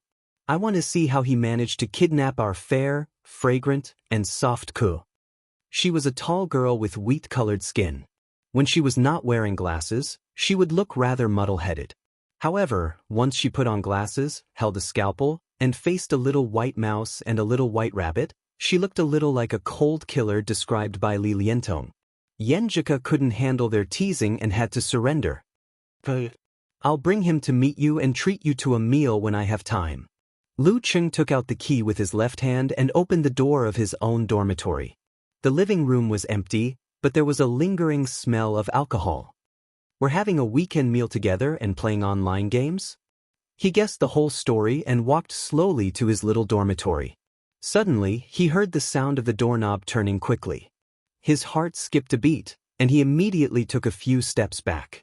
At this moment, the wooden door of Kai Zhongming's dormitory opened, and Zhao Chang, Qinamo, and the others jumped out. They were holding something that was used during birthday celebrations, and they sprayed it in front of Lu Cheng. The colorful strips almost fell to Lu Cheng's feet, and they almost covered his head and face. "Welcome back, our great master." Kai Zongming looked at Lu Cheng cheekily. "Surprise? Surprise my ass." Lu Cheng scolded jokingly. "How did you come up with this idea?" "Fortunately, my senses were sharp and I retreated in time. Otherwise, I would have to take another bath." With one hand injured, this was a difficult thing to do. Kai Zongming pointed at Qin Mo and said, "After we asked about your injury, we just wanted to congratulate you verbally." But Qin Mo insisted on doing something to make it livelier and grander. "We thought that since we had nothing to do, we might as well just let him be." He had a helpless look on his face as if they were adults accompanying a child. But Lu Cheng clearly remembered that little Ming was the one who made the most noise and was most pleased with himself. "What surprise? I'm not fooling around. I'm just grateful to Cheng for making me proud in front of my friends." Qin Mo, who looked like a refined beast, immediately retorted. "What do you mean?" Kai Zongming asked in surprise. Obviously, he had never heard Qin Mo mention this before. Zhao Chang and the others were also curious, waiting for Qin Mo to answer their doubts. Qin Mo laughed and said, "Let me drink a mouthful of hot tea and slowly explain." Lu Cheng almost burst out laughing. He felt that although Qin Mo, a rich second generation, didn't have much interaction with his roommates in the entertainment circle, he had a good personality and was easy to get along with. In the afternoon, everyone in the dormitory felt exhausted after watching Lu Cheng and the others' tough and fierce competition. Qin Mo took out his phone and took a blurry picture of the TV. He opened it and shared it proudly. "Congratulations to my awesome roommate for winning. He defeated 3 opponents by himself."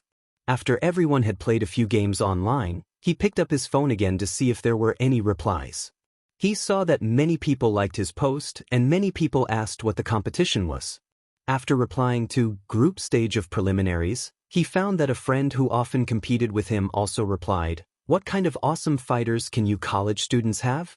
I know a real young master who is quite famous in the martial arts circle of Songqing. Last time, 3 big men were holding him down, but he just shook them and threw them away. Isn't he awesome? Zheng Xiao, you're better at bragging than singing. My classmate defeated a professional 9th pin fighter." Qin Mo couldn't help but show off. Zheng Xiao's original name was Zheng Xiaowen. He had an older sister at home and could be considered a real rich second generation. Zheng Xiaowen immediately replied, "Stop bragging, you beast. If he can defeat a professional 9th pin fighter, he definitely won't be unknown. Tell me his name. What if I know him? Why don't I let him fight with the master I know?" "Fine, his name is Lu Cheng. If you have the ability, you can go and find out." Qin Mo said stubbornly. Zheng Xiaowen was drinking afternoon tea with someone. He looked at his phone and smiled. He raised his head and asked, "My buddy loves to brag. He said he knows a super awesome young master. Can you help me?" Beside him sat a young man with sharp eyes. He smiled and said, "A super awesome young master? In the circle of Songqing, I should know him." Zheng Xiaowen laughed and said, "Didn't I tell you? He loves to brag.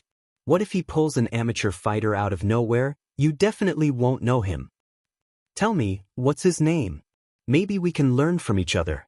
The young man with sharp eyes smiled indifferently.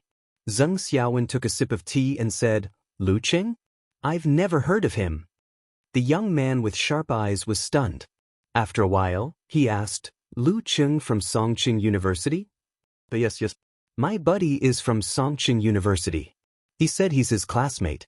Zheng Xiaowen observed carefully and said, "Is he really that awesome?" The young man with sharp eyes nodded heavily and said, "He's really awesome." "How about compared to you?" Zheng Xiaowen asked in surprise. At his current age, he was still receiving education. The mature masters of Danchi State would at most be polite to him for the sake of his father. They wouldn't hang out with him for no reason. Among the martial artists he played with, this guy was the best. The young man with sharp eyes thought of the fight that just ended.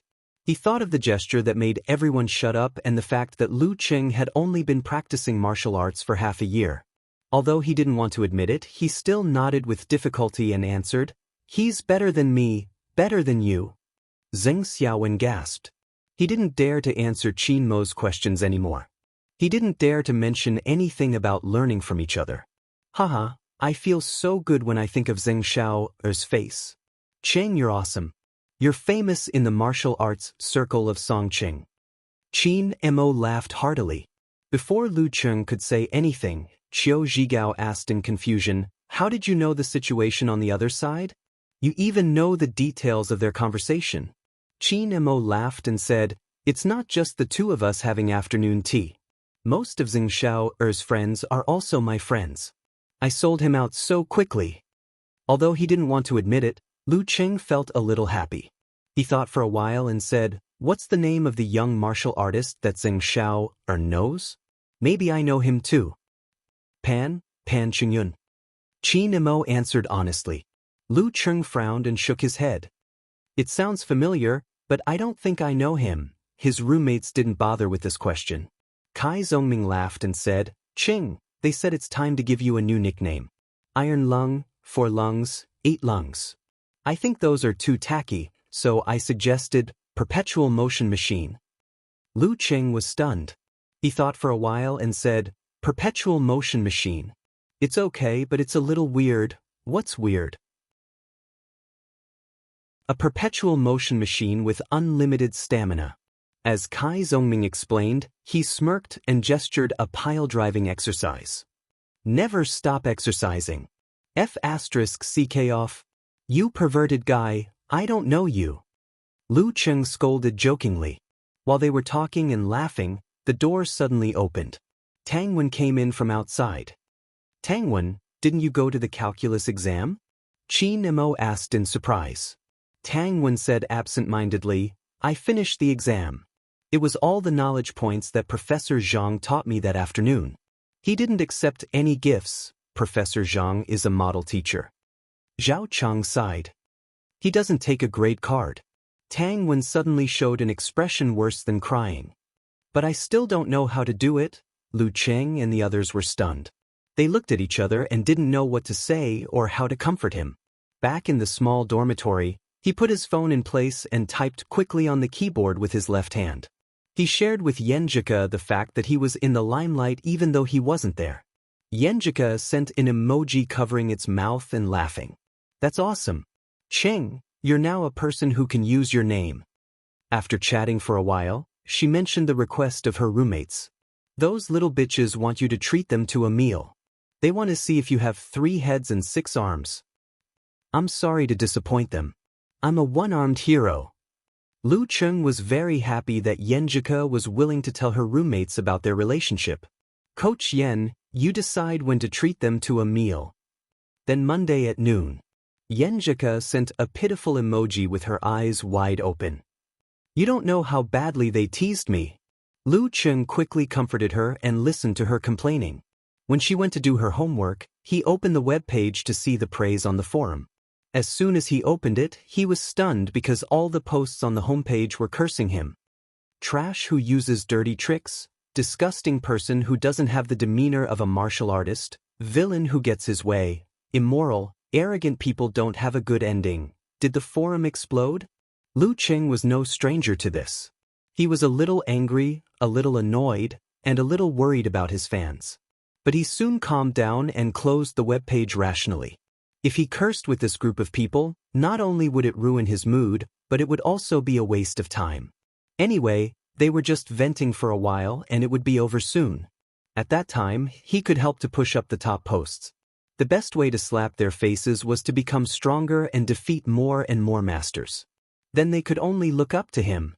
Even if they spit out dirty water, it would only fall on themselves. Calming himself down, Lu Cheng recalled every detail of today's match. He analyzed his responses from a bystander's point of view and reviewed his mistakes and habits. Gradually, he felt that he had gained something new. For example, attacking the genitals wasn't a bad or ineffective move, But as long as it was appropriate, it would be easy for the enemy to use it as an opportunity to set a trap for him. When he said, "Good night," to Yenjika, he felt that he was strong again. The enemy's hatred was the best reward for him.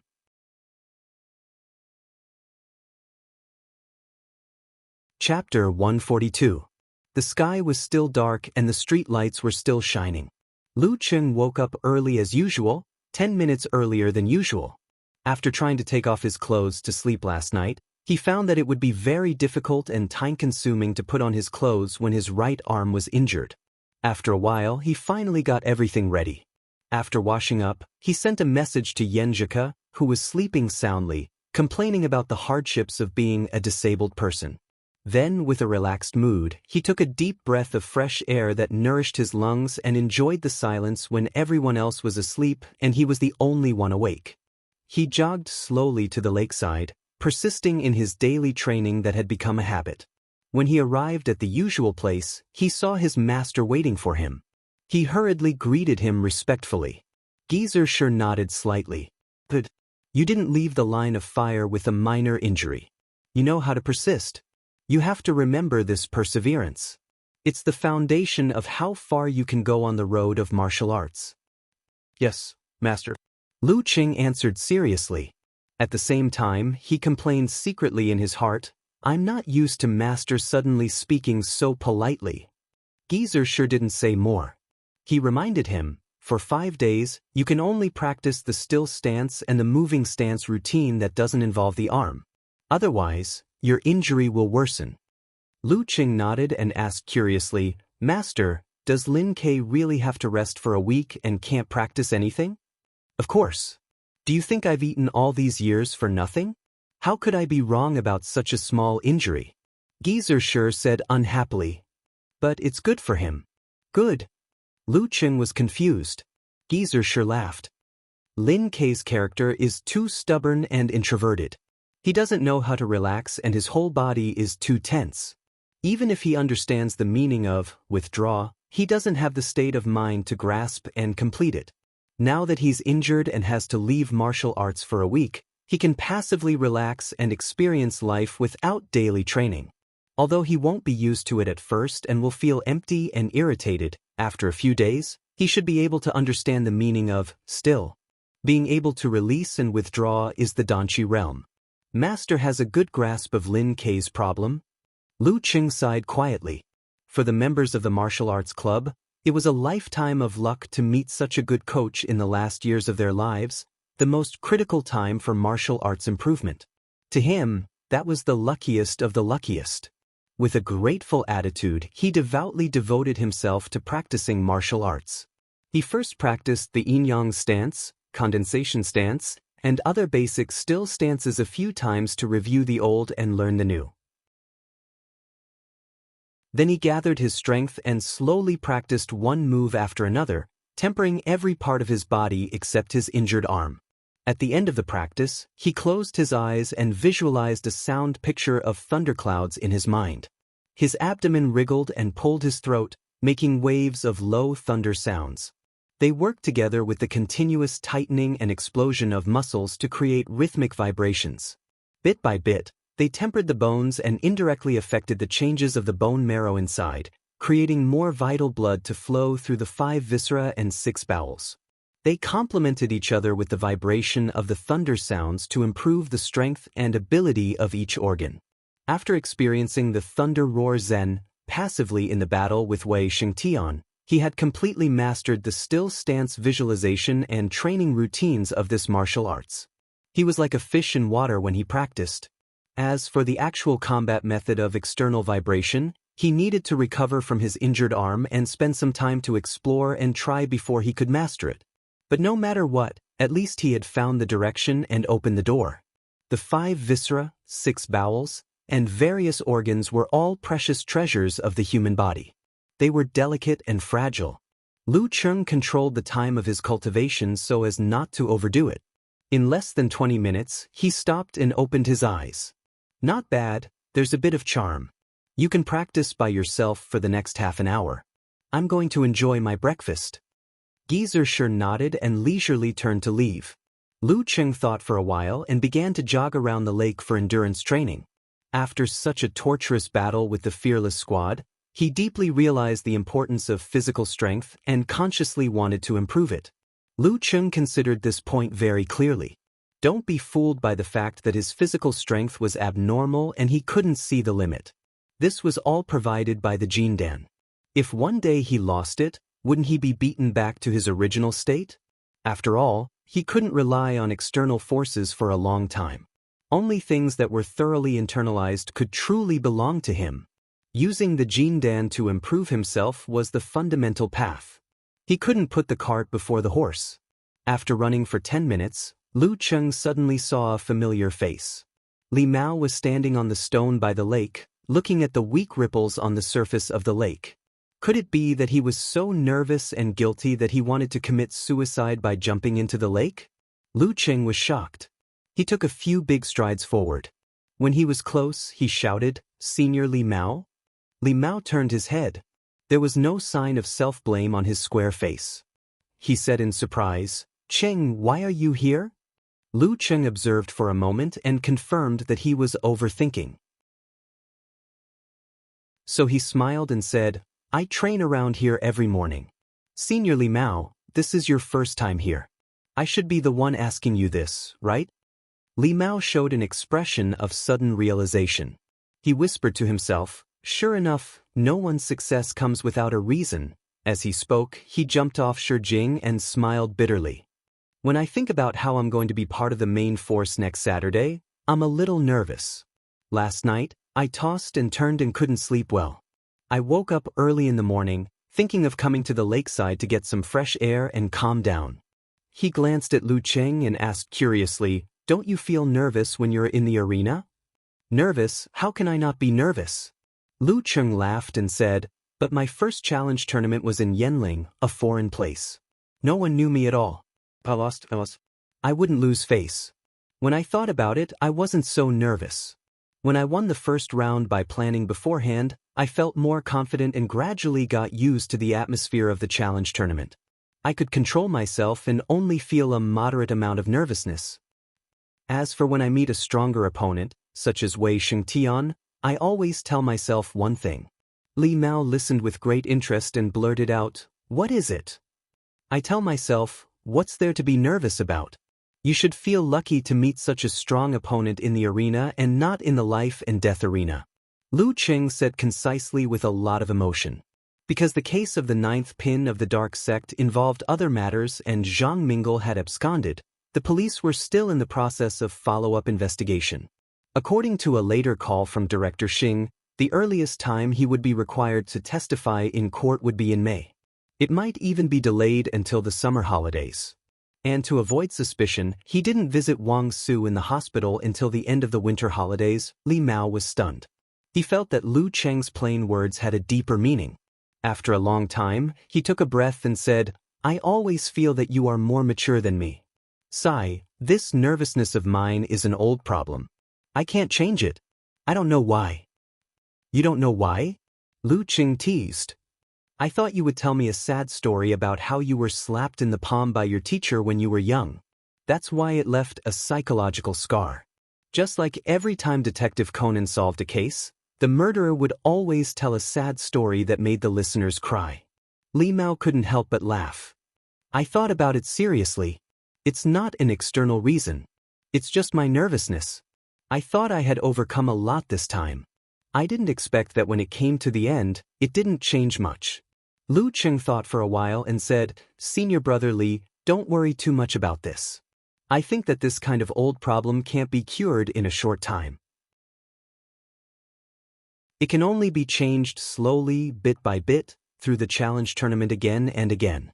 It's normal for you to be especially nervous about the competition next week. You don't have to blame yourself for it. Anyway, this is just an actual battle training, not a result. Once you seize the opportunity and win a match, you will gradually like the challenge tournament. That makes sense. I was too impatient to see a change and became more nervous?" Li Mao muttered thoughtfully. Lu Cheng thought for a while and suddenly asked, "Senior Li, do you have a girlfriend? Why did you ask this?" Li Mao looked at Lu Cheng in confusion, but answered honestly, "No. I used to like my desk mate in high school. Unfortunately, she didn't like me and found another boyfriend. I haven't been able to get over it. I always feel that I haven't completely gotten over it, so I don't want to hurt other girls." Speaking of this, he sighed and said, "When I first joined the martial arts club, my main purpose was to find something to kill time and divert my attention, so that I wouldn't always recall the past. Sigh, at that time, it was really melancholy, loss and pain. After half a semester, I almost calmed down. I joined the martial arts course again for the sake of securing a job in the future. I had the same idea as Jiang Fuxing and Li Xiaowen. Hehe, nowadays, it's getting harder and harder for college students to find a job. I need to prepare earlier and more. At that time, I actually didn't have any feelings for the martial arts club. It wasn't until I saw the painful faces of Lin Kei, Qin Zhanghua, and the others and heard Coach Shi's encouragement that I fell in love with this place and this atmosphere. I really wanted to do something for the martial arts club and didn't want to be a burden to everyone. I've been training hard these days because I saw you guys improve so fast and so fiercely. I was afraid that I would be left far behind if I slacked off and couldn't make up for my mistakes."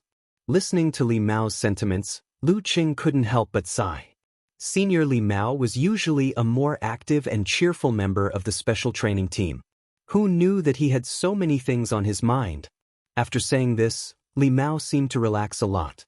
He asked in confusion, "Why did you ask me if I have a girlfriend? Are you going to introduce one to me?"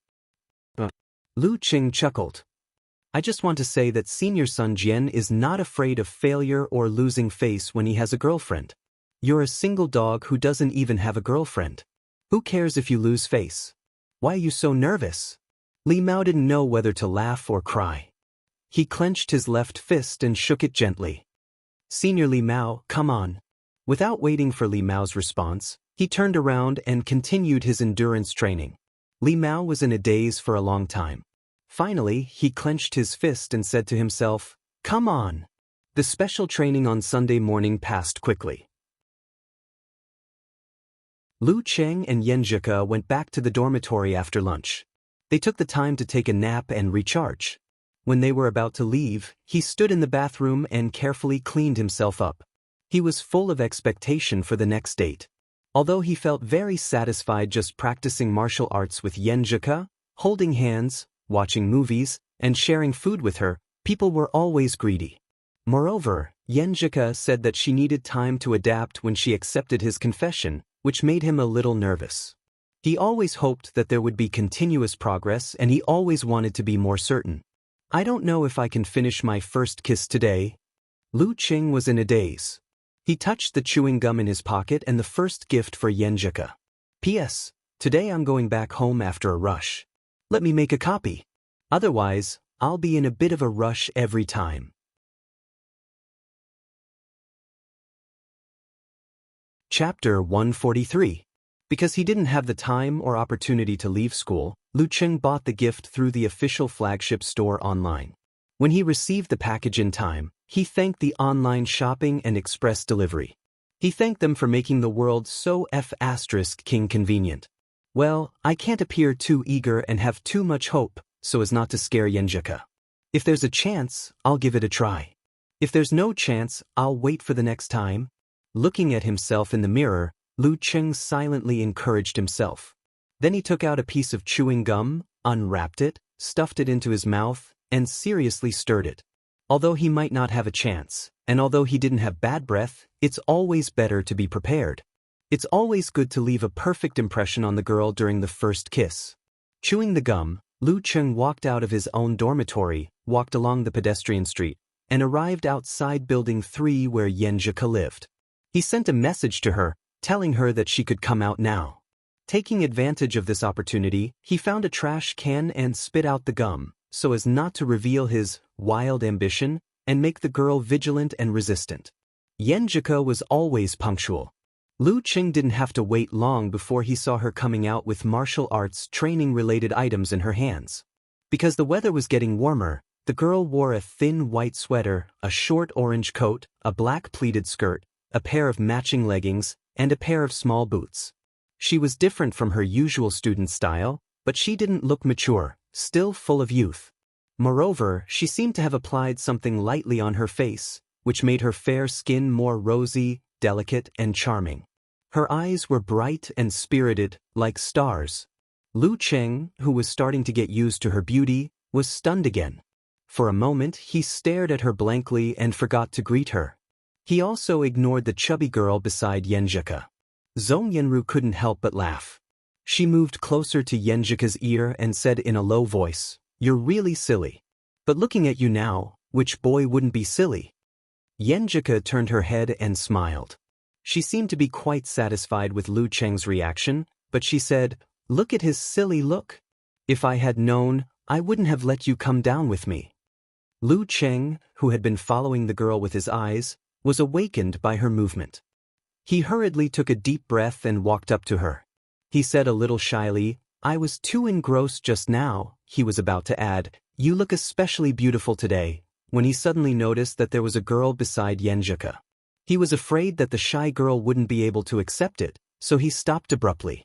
Yenjika pursed her lips and didn't respond to Lu Cheng's compliment directly.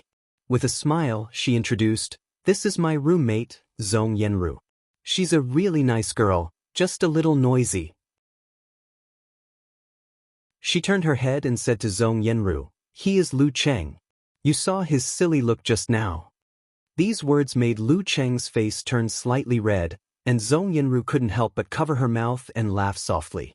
Facing other girls, Lu Cheng no longer felt uneasy, even if she was a girl's roommate. Therefore, he smiled calmly and generously. "Hello, are you Ku's roommate from the same major?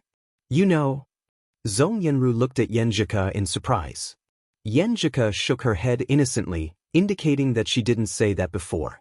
Lu Cheng smiled and explained, "Ku would occasionally mention her roommates. Every time, I would take a notebook and remember them, thinking that if I don't succeed in my confession, or if there is a conflict in the future, I can take a roundabout way and take the route of the masses." She said that her roommate from the same major has the best personality, natural and unrestrained, and is very warm-hearted. Just now, she specially emphasized that you are especially nice, so I thought that it should be the same person, so I made a bold guess. He seized the opportunity and successfully got the nickname Ku. Zhong Yenru was pleasantly surprised. She didn't expect Yenjika to praise her in front of her boyfriend. It seemed that she sincerely felt that her personality was good, and that she was a friend that could be with for a long time. She couldn't help but look at Yenjika, feeling warm in her heart.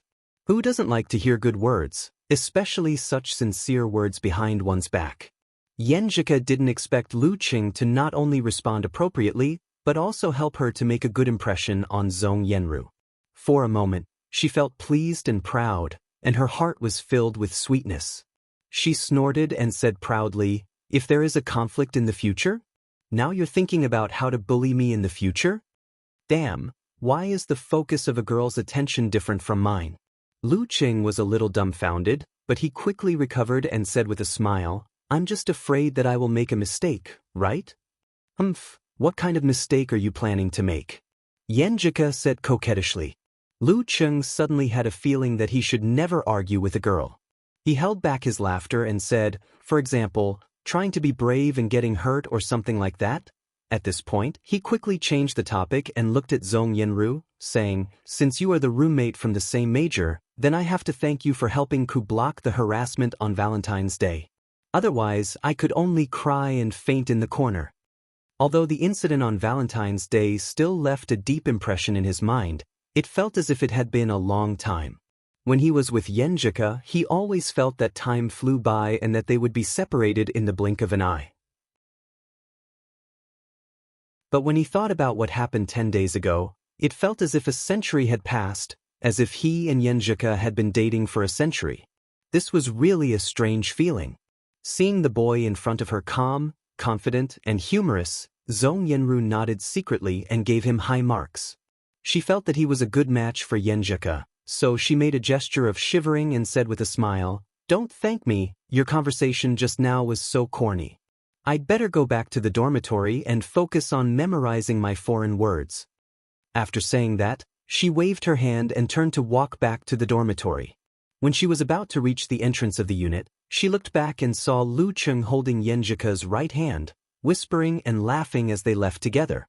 The girl was as beautiful as a flower, and the boy was calm and confident. They were a pair that made people envious. The sour smell of love. Zhong Yenru scolded with a smile. Then she fell into a daze and sighed, saying, "I want it too." She didn't ask for it to be good, just half as good as the one just now. In the martial arts arena, Yenjika changed into the Songqing University Martial Arts Club uniform with white and black edges. She tied her drooping black hair into a ponytail, looking fresh and pretty. It was a different kind of beauty. Looking at her, Lu Cheng felt a sense of pride. But in broad daylight, with so many people watching, he was too embarrassed to go up and hug the girl. He had to take into account her thin face. As for his own face, is it edible? Is it more important than a hug? Boys, in this aspect, are always getting thicker and thicker, to the point of being shameless. He put away his thoughts and smiled. Let's practice pushing hands and listening first. You're stronger than most of the amateur fighters in that you can enter meditation, so you have to play to your strengths and avoid your weaknesses, so that you can use your advantages to defeat the enemy and win. Yenjika pursed her lips and smiled. Why do I feel like our roles are reversed, and you're the coach? Aren't I just repeating your usual teachings, Coach Yen? Lu Cheng fawned over her. Meditation has two main functions in actual combat. One is listening, and the other is controlling your own muscles, fine-tuning the details of your body, and accomplishing things like forcibly changing the center of gravity and constantly borrowing force. Yenjika stopped smiling and listened attentively. She nodded seriously and said, "So we should practice pushing hands and listening first, and then practice 24 blizzard strikes in actual combat?" "You're right, Coach Yen." Lu Cheng smiled and gave her a thumbs up. "If you can master these two aspects, it'll be helpful for your family's martial arts. At that time, even if you encounter an amateur 1 or 2 pin at the peak of physical strength, you'll still have a chance. Even if I encounter Qin Zhanghua's fighting style, I won't be taken advantage of." "Well then let's start." Yenjika bit her lower lip lightly, her eyes bright, eager to try. Lu Cheng reached out his left hand and put it on Yenjika's palm. While feeling the delicate softness of her skin, he said, "Calm down and try to enter the state of concealment of spirit and qi. Also, maintain the feeling of half meditation. You can't completely immerse yourself in it, or you'll ignore the external." He told Yenjika his experience in this aspect bit by bit, and racked his brains to make her understand. During this process, he gradually understood some of the specious parts and found many hidden problems. Teaching and learning are mutually beneficial, and education is combined with fun. That's probably what they mean. Lu Cheng thought happily. Although the girl didn't have Jindan, and her meditation was only a small success, she had a lot more knowledge than Lu Cheng in terms of martial arts. After several failures in the beginning, she gradually got the feeling and groped for the trick of half meditation. "Well, you can tell where my next move is through the changes of my muscles and pores on my skin?" Lu Cheng asked in a low voice. Yenjika quietly listened and said, "You're going to whip your left leg." "Yes, but I'm still a little bit off." "I'm not going to whip my left leg. I'm going to take a step forward with my left leg and hit you sideways." Lu Cheng corrected her. This kind of conversation kept happening. Yenjika showed her talent in this aspect. Although she wasn't as abnormal as Lu Cheng, she soon got the hang of it. The more she practiced, the happier and more energetic she became. Unknowingly, 40 minutes passed. Lu Cheng suddenly heard a teasing voice. "Is this how the two of you train? I'm so envious of you." He and Yenjika turned their heads at the same time, only to see Li Mao passing by with the bag of martial arts suit and shoes. Yenjika blushed again and hurriedly let go of his hand. "We're practicing listening skill." Lu Cheng answered seriously without a trace of shyness. Yes. "I won't disturb you too. I'm going to the other side." Li Mao teased and left with a big laugh. Yenjika slightly blushed and lowered her eyes. After a while, she said, "Senior brother Li seems to be more relaxed. Maybe he figured something out." Lu Cheng guessed and then suggested, "How about we practice the 24 blizzard strikes in real combat?" He couldn't practice listening skill anymore. What if Yenjika didn't want to go on a date anymore? But Yenjika took a deep breath to sober herself up. Lu Cheng only defended and helped Yenjika to achieve a better experience of constantly borrowing strength from the opponent. Although he couldn't use one of his hands, he kept his footwork well and could always avoid the attacks on his right side in time. Under Yenjika's fierce attacks, he didn't fall down after one round. After one round, Yenjika bent over, put her hands on her knees, and gasped for breath. The real 24 blizzard strikes, for strikes, is really exhausting. No wonder my cousin could only fight one round. Her previous 24 blizzard strikes against Guqing could only be considered a beginner. Lu Cheng thought of something and said with a serious face, "Are your muscles sore?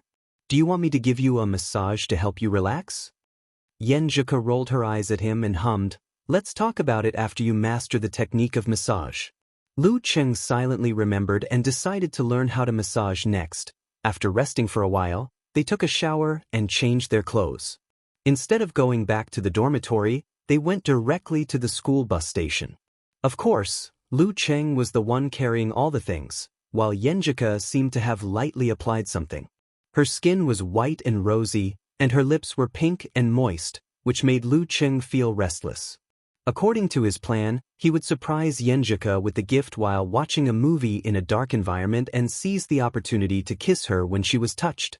That kind of environment was more secluded, and he chose a seat near the back where the audience wouldn't notice, which could minimize Yenjika's shyness and timidity. What a perfect plan! P.S. My Weixin official account is holding a lottery to give away signed books and peripherals as a thank you for your support during this time. If you follow Wuze 1985, you will have a chance to win starting tomorrow.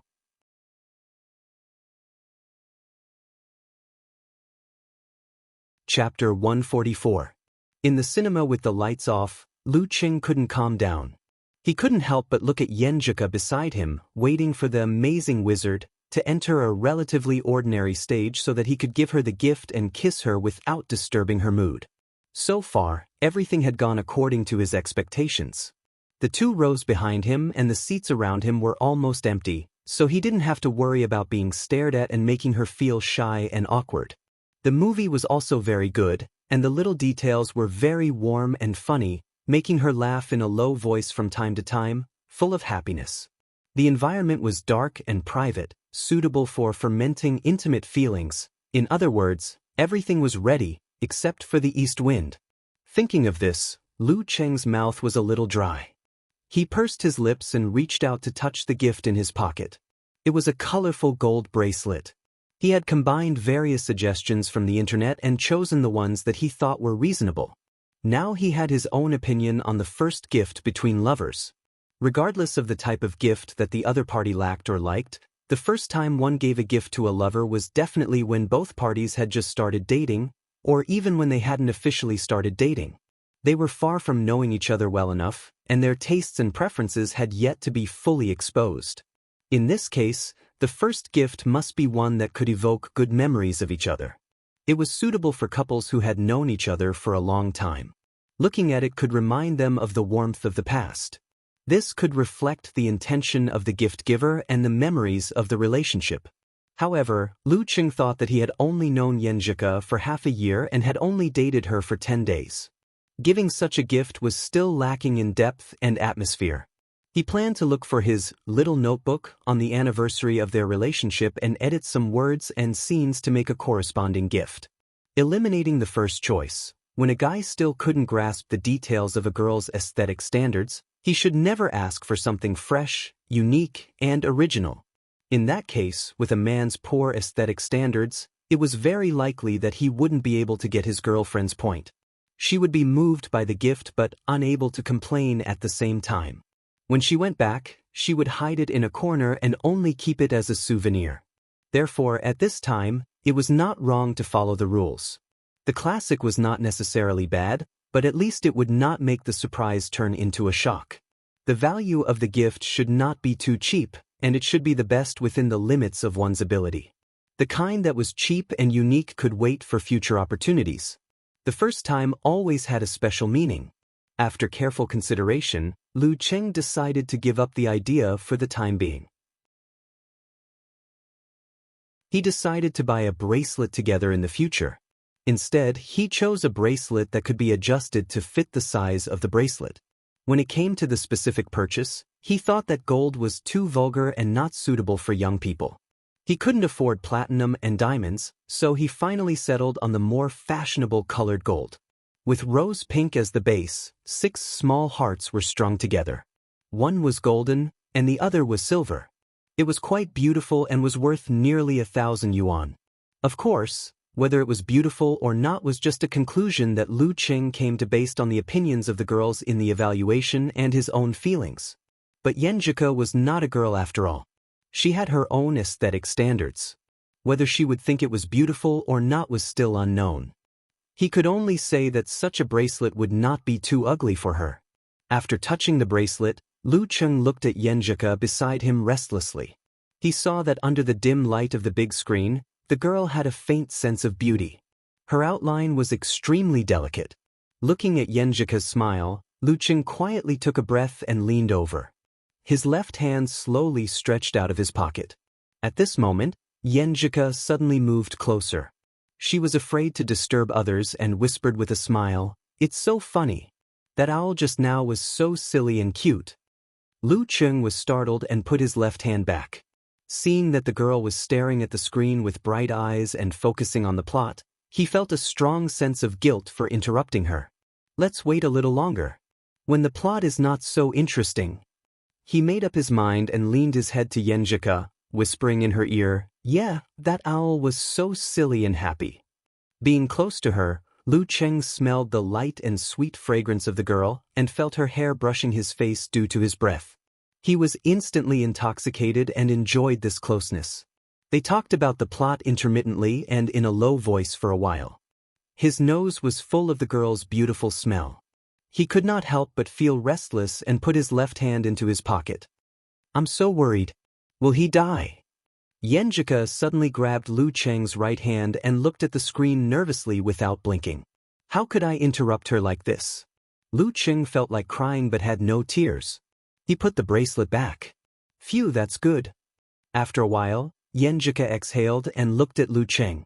She lowered her voice and said, "Cheng, why are you acting so weird?" "I was also very worried just now."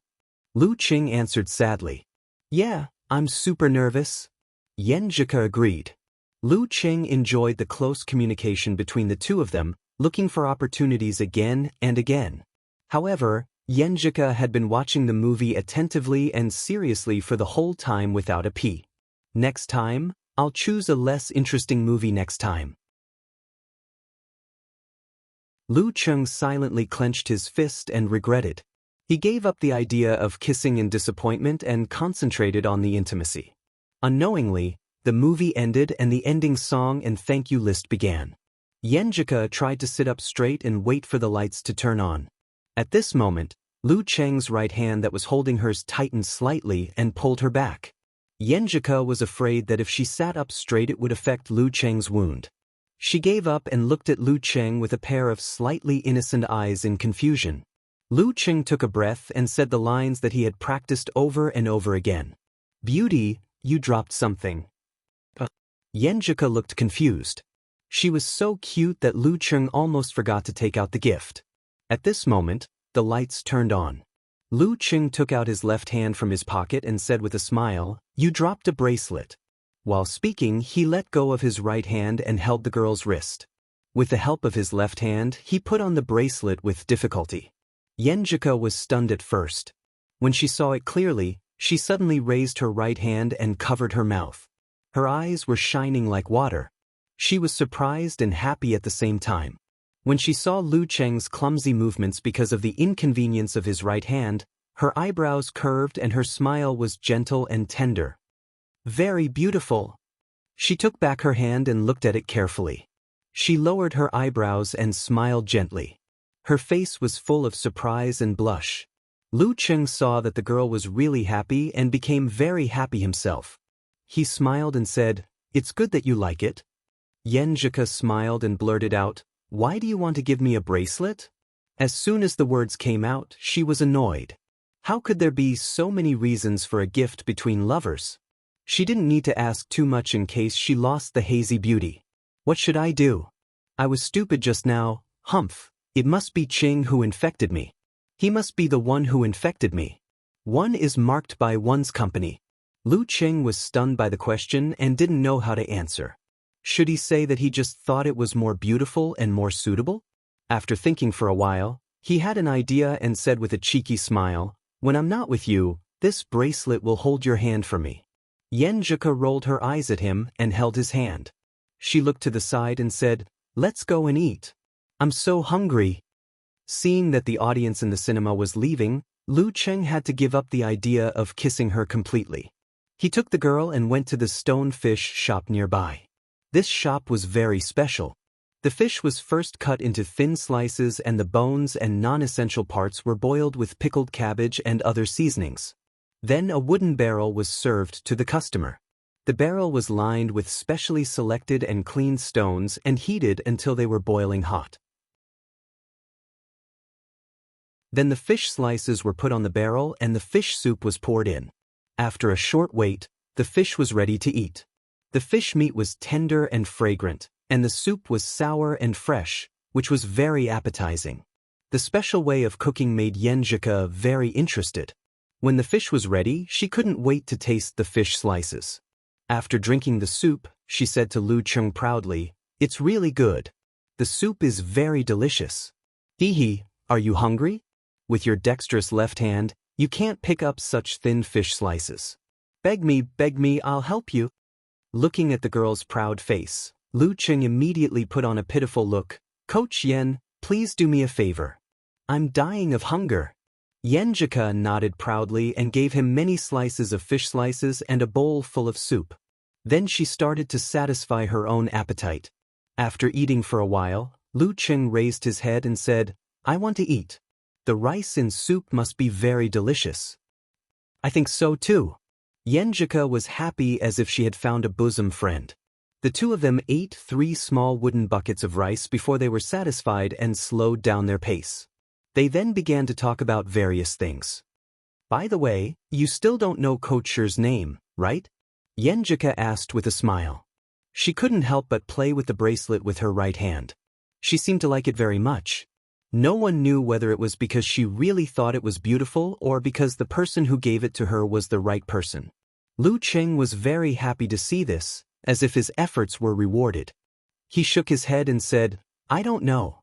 I was injured that day, so I didn't take the initiative to get the ticket for Coach Shi. I suggested to get it for him, but he refused. I suspect there's something wrong with his full name." Yen Zhika put on a, "I'm a famous detective" look. "Is Coach Shi a wanted criminal?" Lu Cheng blurted out. "How is that possible? Have you ever seen a wanted criminal with such a good relationship with the police? And the headmaster wouldn't ask for a master whose background is unknown." Yen Zhika denied this possibility and guessed with a smile, "I suspect his full name is very rustic or funny, which doesn't match his identity as a mighty one with physical invulnerability. That's why he doesn't want us to know." "That makes sense. Is his name Shi Erniu?" Lu Cheng guessed happily. They didn't leave until it was almost 8 o'clock. The restaurant was priced at ordinary prices, so with Lu Cheng's appetite, they only ate a little more than 200 yuan. In order to catch the last bus back to the new campus, Lu Cheng didn't propose to take a walk nearby to help with digestion. Instead, he accompanied Yen Zhika by the roadside, waiting for the arrival of the online taxi.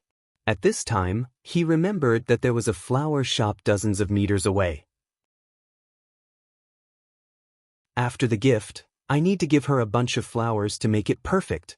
Lu Cheng looked at his phone and found that the online taxi would take at least 6 or 7 minutes to arrive because of the traffic jam. He pointed to the daily supermarket behind him and said, "I'll buy some snacks for you." Through their daily chat, he was sure that Yen Zhika wasn't allergic to pollen. "No, I have a bunch of them at my place. They're all from you." Yen Zhika shook her head. Lu Cheng bought them online, but he didn't think they were official gifts. "Well, I'll go buy a bottle of water. I'm a little thirsty. You wait here for the taxi." Lu Cheng suggested deliberately. "Okay, hurry up. Yenjika nodded with a smile. Under her gaze, Lu Cheng entered the daily supermarket and quickly bought a bottle of water. While Yenjika was looking back at the online taxi, he ran to the flower shop dozens of meters away. His speed was so fast that he felt it was no less than a pouncing attack in a martial arts competition. 11 roses. Lu Cheng shouted while taking out his wallet. Pack it simply. The sapi. Just pack it. Even better if there is a finished product. After paying, he took the roses, put them on his back and ran back to the place where he waited for the taxi. Yenjika was looking at the daily supermarket in confusion. She felt that Lu Cheng was too slow and suspected that he really went to buy snacks. How did you come back from there? Yenjika asked in surprise when she saw Lu Cheng approaching. Lu Cheng calmed down and said with a smile, Beauty, you dropped another thing. Your flowers. He stretched out his left hand in front of him, not giving Yenjika a chance to guess. Yenjika's mouth was half open and her eyes moved. She couldn't help laughing. I seem to have dropped a lot of things today. She held the flowers with both hands and her eyebrows and eyes were full of joy. Lu Cheng laughed and said, Yeah, you also dropped your boyfriend. Do you want to take it back? While speaking, he stretched out his left hand. Humph, you're reluctant. Yenjika held the flowers in her left hand and Lu Cheng in her right. For the first time, she took the initiative to intertwine their fingers. They successfully caught the last bus at 8:45. Yenjika looked radiant and held the roses in her hand. When Lu Cheng held her hand and walked to the empty seats in the back row, he felt the complicated gazes of many male students. Two of them in the first row looked very pale, as if they were dead. Lu Cheng secretly remembered it and pulled Yenjika, who was looking out of the window, to the second row from the back. He lowered his voice and said, Did those two guys chase after you? Yenjika hit him with both anger and amusement. You still ask? She thought for a moment and said in a low voice, One of the boys in my school chased me but I rejected him. He was actually a good guy, but I just didn't like him. You like guys like me? Lu Cheng was secretly proud and smiled. The other one also seems to have a crush on you. I don't know. Anyway, he didn't mention it. It's good to be seen directly. I hope they can find their own girl soon. Yenjika gave her blessing. In that row of seats, the two boys looked at each other and sighed together. When they returned to the new campus, the night breeze was cool, refreshing, and cold. Seeing that it was not yet 9:30 and that he hadn't completely given up on his first kiss today, Lu Cheng tried his last effort and said, It's still early. Let's go for a walk by the lake to digest? As soon as he finished speaking, he wanted to slap himself. What kind of excuse was this? Dinner had been over for so long. How could he digest it? Furthermore, it wasn't early at this time. Feeling guilty, he didn't dare to look at her. Through her hands, Lu Cheng felt that Yenjika's pulse suddenly sped up and slightly trembled. Are you cold? He asked with concern. Yenjika lowered her eyes and looked to the side. She answered softly, Not cold. Well, a walk is good, okay. Lu Cheng was pleasantly surprised. He didn't expect the girl to agree. It seemed that she was in a good mood because of the date today. She wanted to stay with him for a while. He took the girl into the road leading to the lake. While chatting, they slowly walked farther and farther along the lake. Gradually, there was no one around. Thump, thump, thump. Lu Cheng's heartbeat suddenly sped up. He was thinking about what excuse to find and what opportunity to create. This made his mouth dry and tongue dry. He didn't know what to say and fell into an abnormal silence. Yenjika didn't say anything either. She seemed to be enjoying the silence. Thump, thump, thump. Lu Cheng's heart beat faster and faster. However, he also heard Yenjika's heart beat faster and faster. He heard, her body couldn't stop trembling. Is she afraid that I will do something bad? Or is she not used to dating in the dark? Lu Cheng swallowed his saliva and turned to Yenjika with difficulty. He asked nervously, Is it too dark here? After that, he wanted to slap himself again. The street lights were high up. How was it dark? At this moment, he saw Yenjika lowered her head. Her cheeks were flushed under the light. She was shy and timid. The girl slightly opened her mouth and said, in a low voice. It was like a small hand scratching Lu Cheng's heart. Lu Cheng held his breath. He felt that the girl was extremely beautiful. His heart was surging. He pulled her into his arms. A hug shouldn't make her angry, right? He had hugged her before. Yenjika didn't struggle. She leaned into Lu Cheng's arms softly. Her long black eyelashes trembled slightly, covering her eyes. Smelling the fragrance of hair and flowers, feeling the girl's delicate body, and looking at this seductive scene, Lu Cheng's mind buzzed. Blood rushed to his head. Slowly, he lowered his head and moved closer to the girl's lips. Don't refuse. He prayed silently. Yenjika's eyelids fluttered and slowly closed. Her pretty face was flushed red. Touching skin, Lu Cheng's heart beat fast. He was very excited. Yenjika's body was tight at first, then relaxed. She completely snuggled in Lu Cheng's arms. The bouquet of flowers in her hand fell to the ground. "You big pervert." After a long time, Yenjika was too shy to look up. She clenched her fist and hit the place where Lu Cheng's chest and shoulder met. Lu Cheng panted. He was more tired than after beating Wei Xingtian. But he was very satisfied. He was so excited that he felt like he was flying to the sky. He enjoyed the girl's gentle hit. He smiled and didn't respond. He was like an old cat that had stolen a fish. Hee. The first kiss was so sweet and beautiful. After a long time, Yenjika slowly calmed down. She still didn't dare to look up. "Let's go back." "Wait a minute. I want to hug you again." Lu Cheng replied gently. But his expression was a little embarrassed. The real reason for not going back immediately was that he had set up a tent below.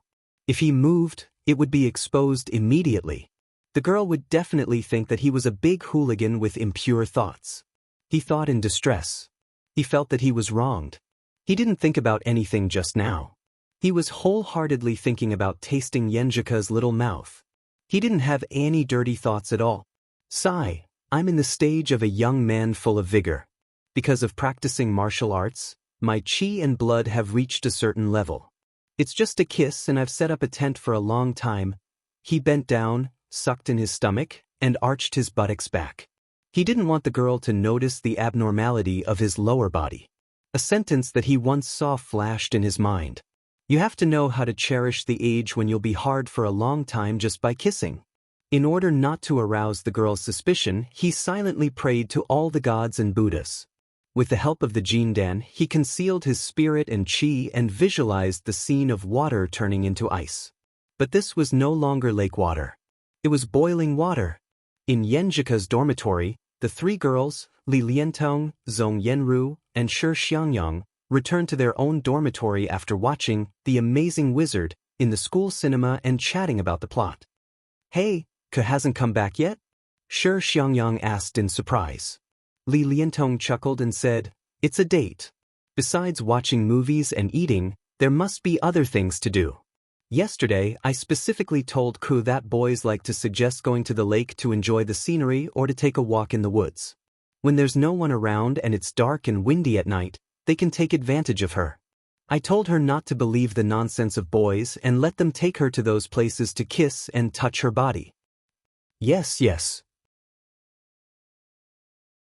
With my reminder, she'll definitely be alert and won't let that guy get what he wants easily. Humph, how dare he not please us? While they were talking, Yenjika pushed open the door and came in with flowers in her hand. Her eyebrows and the corners of her eyes were glowing. She was so beautiful that people didn't dare to look at her directly. Seeing that she was still blushing and her eyes were intoxicating, Li Liantong asked worriedly and nosily, "Ku, don't tell me you were still taken to the lake to enjoy the scenery or to take a walk in the woods by that guy? I spent so much effort to teach her." Yenjika's pretty face turned redder. She turned her head and looked to the side. She said firmly, No. We went to the lake to take a walk, not to enjoy the scenery." Li Liantong looked at her suspiciously. Suddenly, her attention was attracted by the colorful gold bracelet on her wrist. She asked curiously, "I remember that you don't wear a bracelet when you go out. Did he give it to you?" Yenjika breathed a sigh of relief and looked down at the bracelet. Her eyebrows and the corners of her eyes reappeared. It's quite ordinary, Li Liantong commented with arms crossed. But for a straight man's aesthetic standards, it's not bad to have such standards. Yenjika rubbed the heart-shaped bracelet and smiled. She nodded slightly and said, "Yes, I think it's okay." She said to herself silently, "Anyway, I like it very much. The most important thing is the thought." Zhong Yenru also smiled and said, "It's fine as long as it's not ugly. Ku, you'll have to teach his aesthetic standards slowly in the future." Yenjika pursed her lips and smiled lightly. She didn't say anything. Her right hand touched her lips subconsciously and she recalled the experience just now. Her cheeks burned again and her eyes slightly lost focus, as if she was drunk. After sending the girl back to the dormitory, Lu Cheng logged into QQ with his mobile phone and sent her a happy emoji. Then he walked through the pedestrian street with light steps while recalling the sweetness of his first kiss. Life is so beautiful.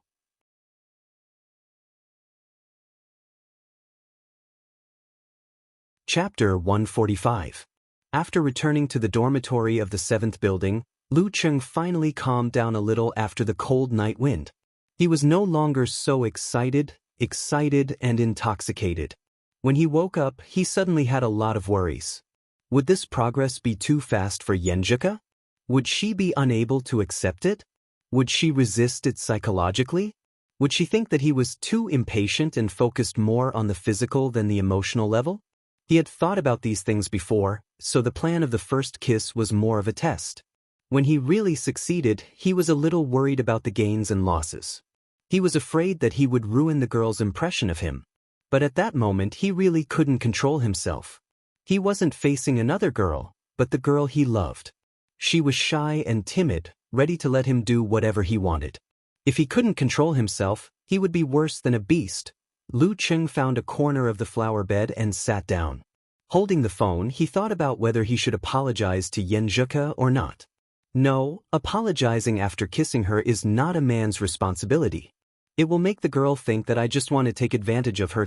I need to show a responsible attitude and treat her better, although there were a lot of comments on the internet, such as, women can't marry, men can't marry, and sex is normal. Lu Cheng felt that he might be a conservative person who hadn't experienced too many setbacks in society.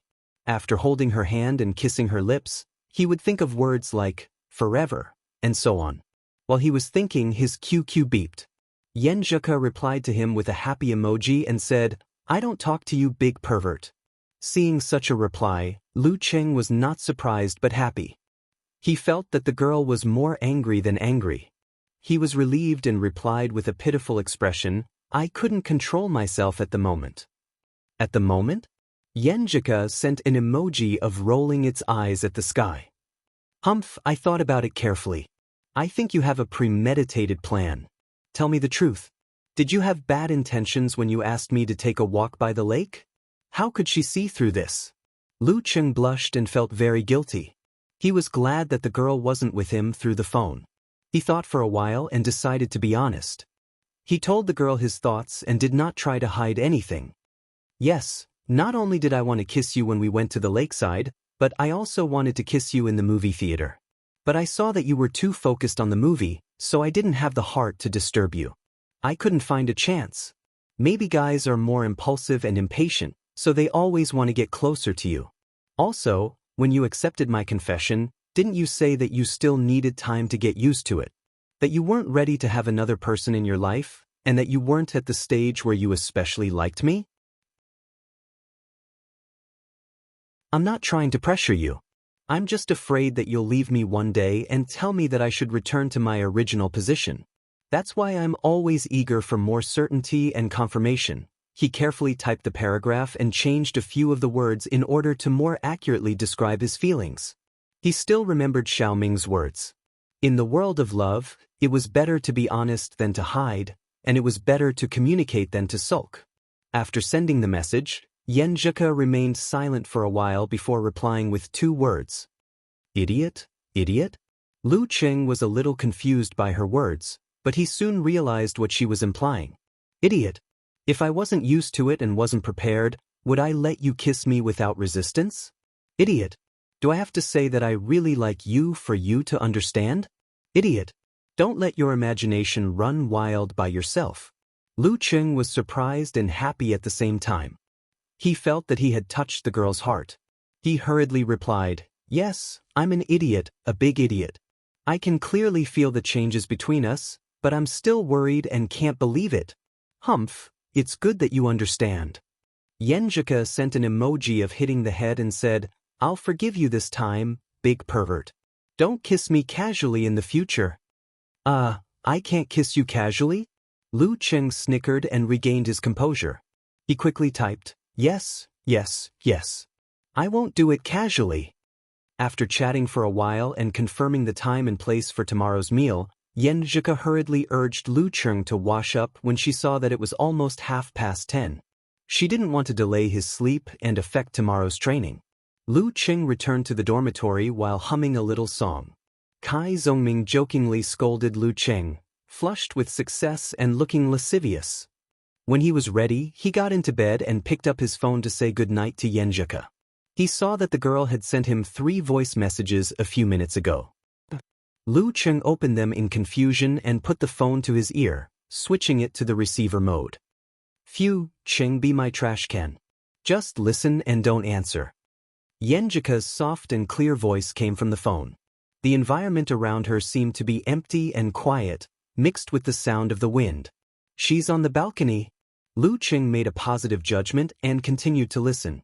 "I'm scared. When I give up resistance and choose to accept completely, I'm full of uneasiness about the future. Cheng, can we go all the way to the end?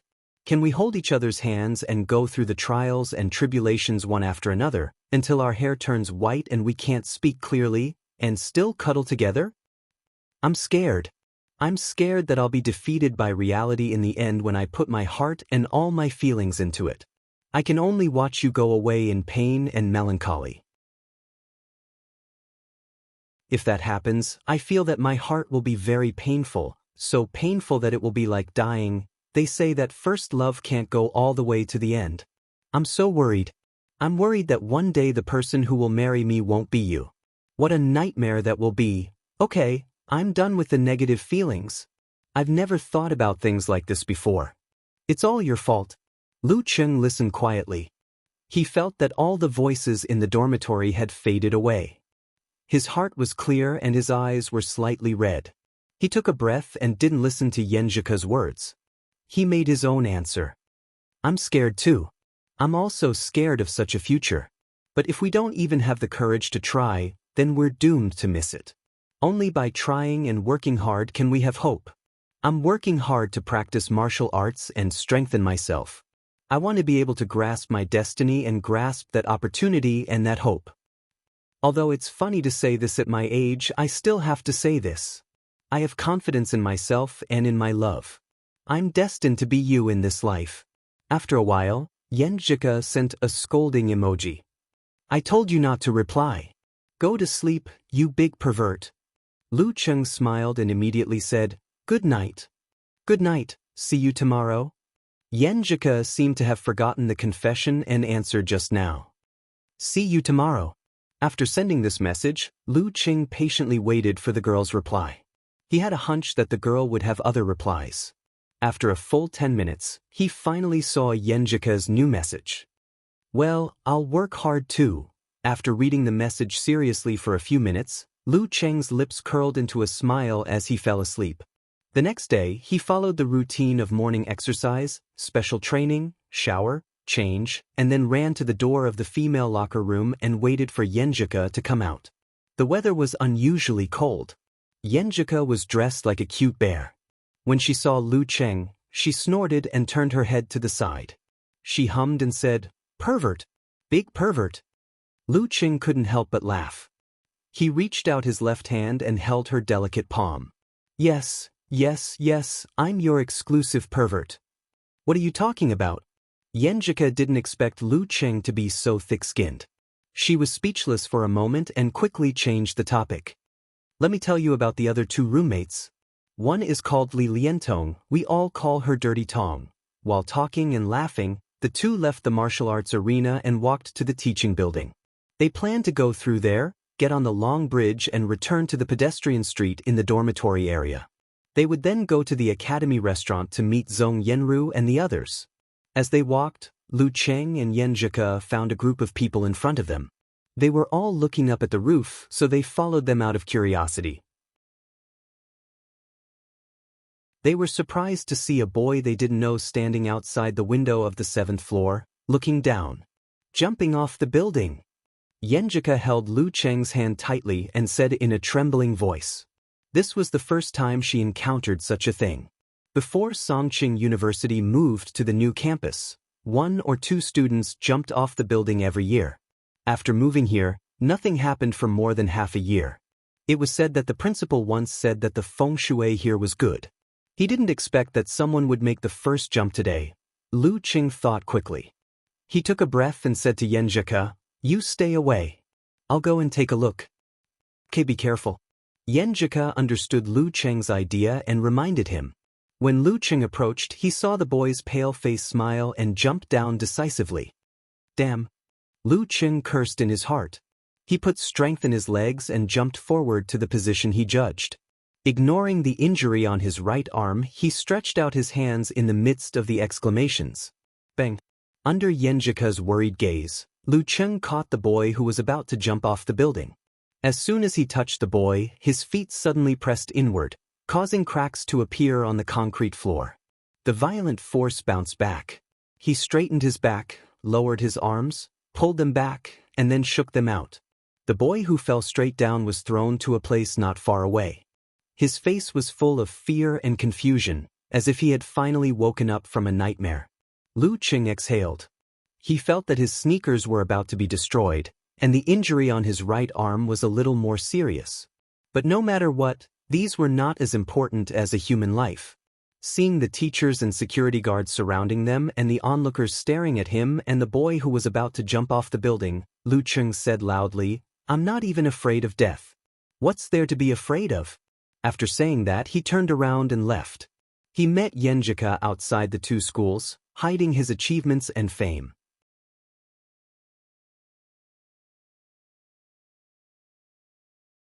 Chapter 146. Are you okay? Yenjika asked with concern as soon as they met. Lu Cheng moved his right arm and smiled bitterly. "I'm fine, but this part seems to be more serious." Yenjika was both amused and annoyed. "You treat it too badly. You keep hurting it. Apologize to it." Seeing that the boy who jumped off the building was successfully saved, her mood was not affected. "I'm sorry. I'll take good care of it later." Lu Cheng readily accepted her advice and apologized to his right arm. But in fact, he was assuring Yenjika that he would not force himself to be brave and hurt himself again. Of course, if he really encountered a life-threatening situation, he would still help as long as it was within his power. "Remember what you said." Yenjika looked back at the scene of the jump and sighed. "In fact, there is something wrong with what you said. Some people commit suicide not because they are afraid of death, but because they don't feel any happiness in life. They feel that life is completely dark. For them, no matter how much you remind them, they feel that they deserve to die. Forget it, we don't know why that person did it. You did your best out of kindness. That's great. You don't need to think about other things." Lu Cheng was confused and didn't know what to say. Yenjika smiled gently and gracefully. "Because of my cousin's mild autism, I often read about psychology and occasionally talk with their professional teachers. I know that some psychological diseases are not only caused by the mind but also related to the physiological basis. It can't be cured by just talking about it. It must be treated with the corresponding medicine. I think I understand what you mean." Lu Cheng nodded thoughtfully. "Let's not talk about him. Anyway, we don't know each other. It's better to save a life than to build a 7-floor pagoda. We don't care about what will happen to him in the future." Yenjika's attitude now was exactly the same as when she persuaded Wang Su. Lu Cheng couldn't help thinking that although he had experienced a lot and was rapidly maturing, in fact, Yenjika might be more mature than him in terms of dealing with people. She seemed to have a complete and formed 3 views. "Yes, let's not talk about him. Let's go eat. Your roommate is still waiting. Don't be late." Lu Cheng stopped sighing and said, Yenjika's almond-shaped eyes widened. What? Let's go to the hospital first.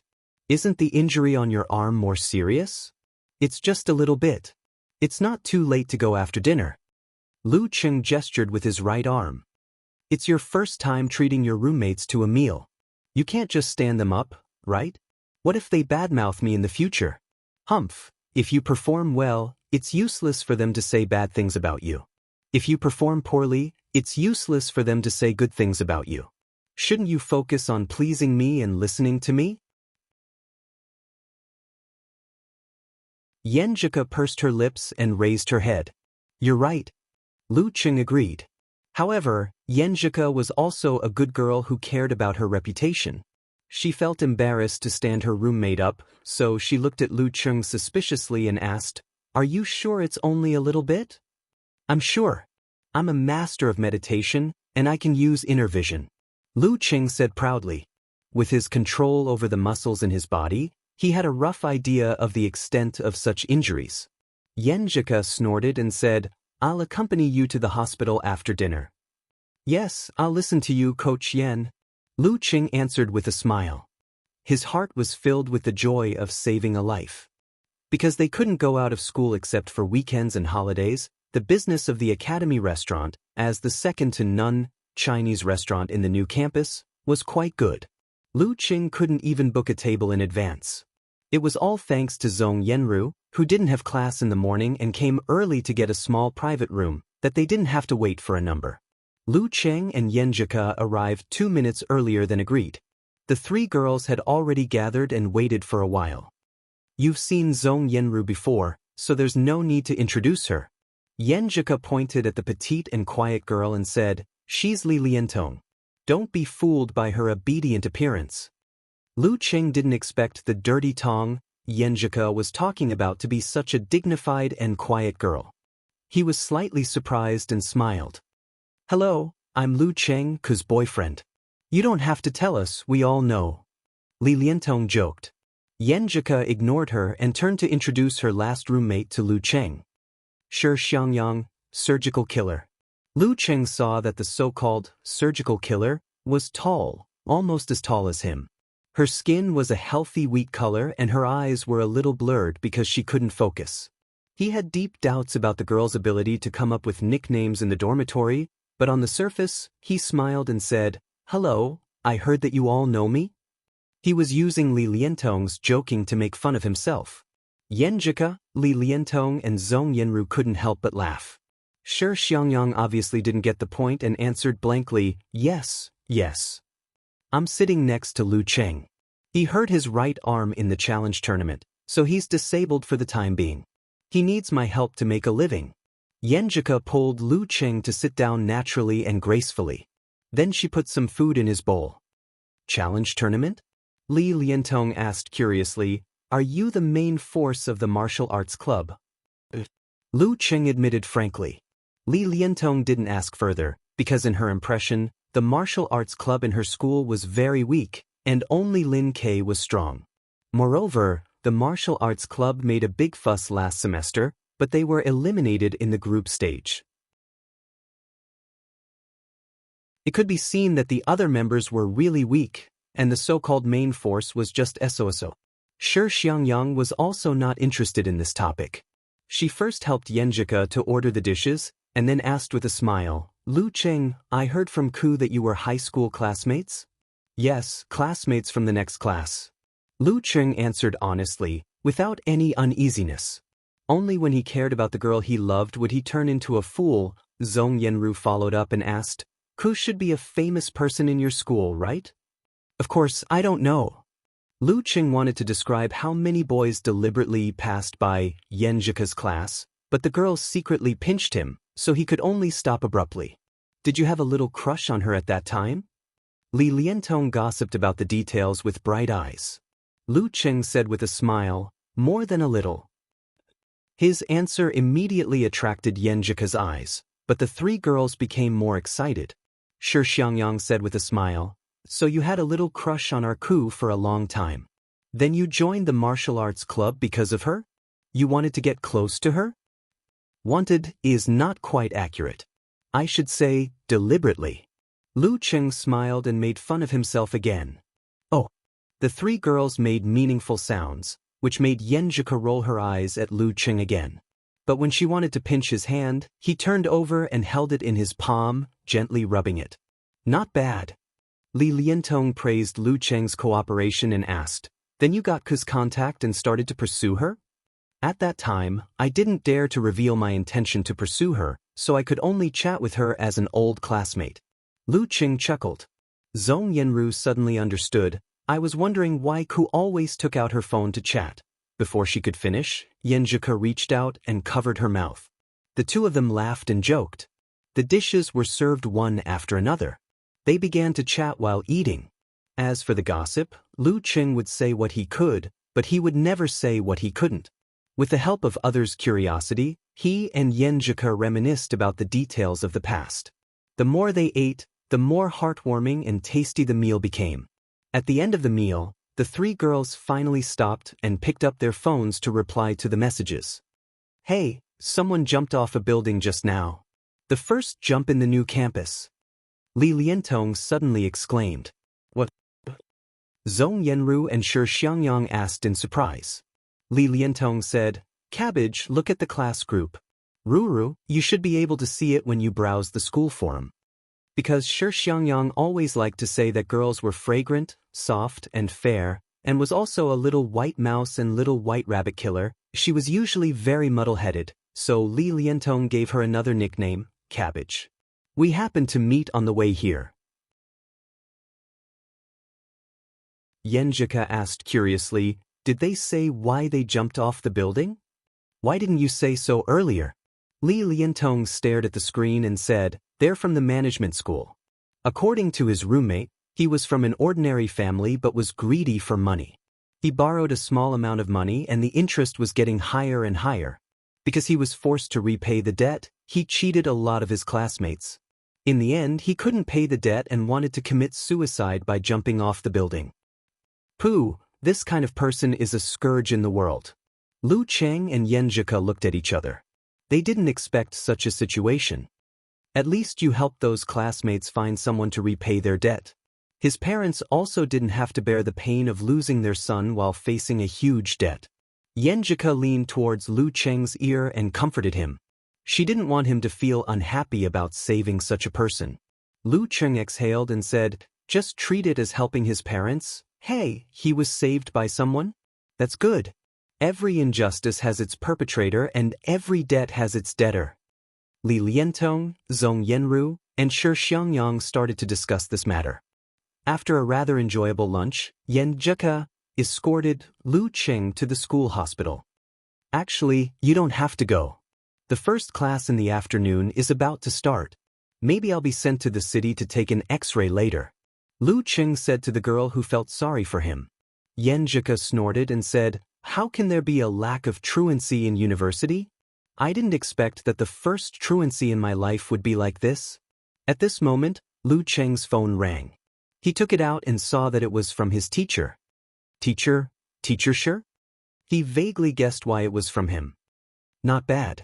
Now you know how to save people. Geezer Shi joked. How's your hand? Is it okay? At that time, with that kind of skill, he could guess that it was Lu Cheng who saved him. Lin Kei had to rest and didn't come to the martial arts club these 2 days. It's a little serious. Lu Cheng answered honestly. Come to my place. I'll do acupuncture and give you some ointment. The doctors in your school hospital can only treat colds and colds. Geezer Shi said sarcastically. Where do you live? Lu Cheng didn't want to go to the city hospital to take an X-ray. After taking down Geezer Shi's address, he quickly told Yenjika about it. Then I'll go back to class. Yenjika was relieved and said with a smile. Bye-bye. I'll wait for you at the usual place tonight. Lu Cheng smiled and waved his hand. The usual place was Chankieku. They were going to have dinner together. Yenjika turned around and walked 2 steps. She suddenly turned back and said with a smile, Cheng, when you saved people just now, well, you were so cool. After saying that, she quickly turned her head and left with light footsteps. So cool. Lu Cheng touched his chin proudly and watched the girl go away. On the way back to their dormitory, Shi Xiangyang asked Li Liantong, "Dirty Tong, what do you think of Lu Cheng? Is he good enough for Ku?" Li Liantong thought for a while and said, "He's quite generous and witty. He looks more mature than the boys in the same grade. It's not bad that you Ru, and I can find a boyfriend like him. But I still think he's not good enough for Ku. I think he's okay." Zhong Yanru had a good impression of Lu Cheng. Li Liantong shook her head and said, "He's not handsome enough. He can't make a living with his looks. I've also observed his clothes and shoes. They're just ordinary brands. They can't be considered good. In other words, his family background can only be considered average. I heard that his grades are only average. I don't think he's not good enough. I just think a girl like Ku deserves someone much better than him." "I think so too. But it's really hard to calculate the relationship." Shi Xiangyang sighed. After returning to the dormitory, Zhong Yanru took her and Yanjika's textbooks and hurried to the teaching building. Li Liantong turned on her computer and browsed the school forum with great interest to see if there was any news about the suicide incident. Shi Xiangyang went to bed and planned to take a nap to prepare for the second class in the afternoon. After browsing for a while, Li Liantong's eyes suddenly lit up when she saw a post. "Live video. It's great to have strong martial arts. It's a video of a rescue?" Li Liantong clicked on it immediately. She saw a figure pouncing out when the boy was falling from the high ground. He was as agile as a fierce tiger. In an instant he arrived nearby and reached out to catch the jumper. At this moment, as the figure moved his feet, cracks suddenly appeared on the concrete floor. Then, without knowing how he used his strength, he actually turned the fall into a horizontal throw, allowing the jumper to land safely on the ground. This caused Li Liantong to open her eyes wide. She felt a deep shock as she experienced the beauty of the tyrannical strength of the body. It wasn't that she had never seen a fight between mighty ones with physical invulnerability, but flames and lightning were too far away from real life. Breaking stones and so on also lacked the visual impact. Relatively speaking, it didn't make her feel that much. But just now, it was a real person jumping off a building. This was something that could often be heard and seen in real life. Seeing a boy catch the jumper safely, as an ordinary person, she was simply shocked. She couldn't help but admire the strong. So awesome, so manly. Which school is he from? Li Liantong moved the mouse and rewatched the video with great interest. She was suddenly stunned because of the familiar clothes and shoes. "It's him?" Li Liantong stared at the video blankly until it ended for a long time. When Lu Cheng arrived at the teacher's apartment where Geezer Shi lived, he saw a mess of cups and plates and garbage everywhere, which perfectly fit the image of a lonely and lazy old man. After expressing his concern about his master's living situation, he was about to speak when he heard Geezer Shi say with a dry laugh, "A few old friends came and I didn't have time to clean up." "Old friends?" Lu Cheng asked casually. "Yes, old friends that I haven't seen for more than 10 years. Hey, in order to break through to the forbidden area, he actually thought of searching for the relics left by ancient cultivators. He wanted to be inclusive and learn by analogy." Geezer Shi laughed. He said that there might be a Longhu Immortal's relic nearby. Lu Cheng was stunned and almost couldn't control his heartbeat.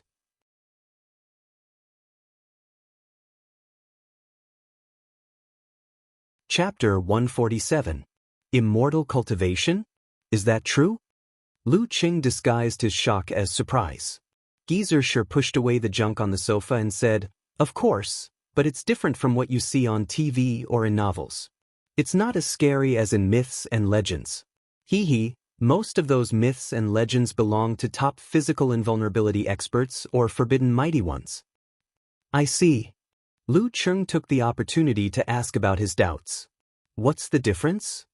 In the beginning, they were also a part of the martial artists. But because of their different starting points, they had a different understanding of the body, the spirit, and the illusory soul and embarked on a different path. Alas, in the end, they still couldn't break through the shackles. "Why are you asking so many questions?"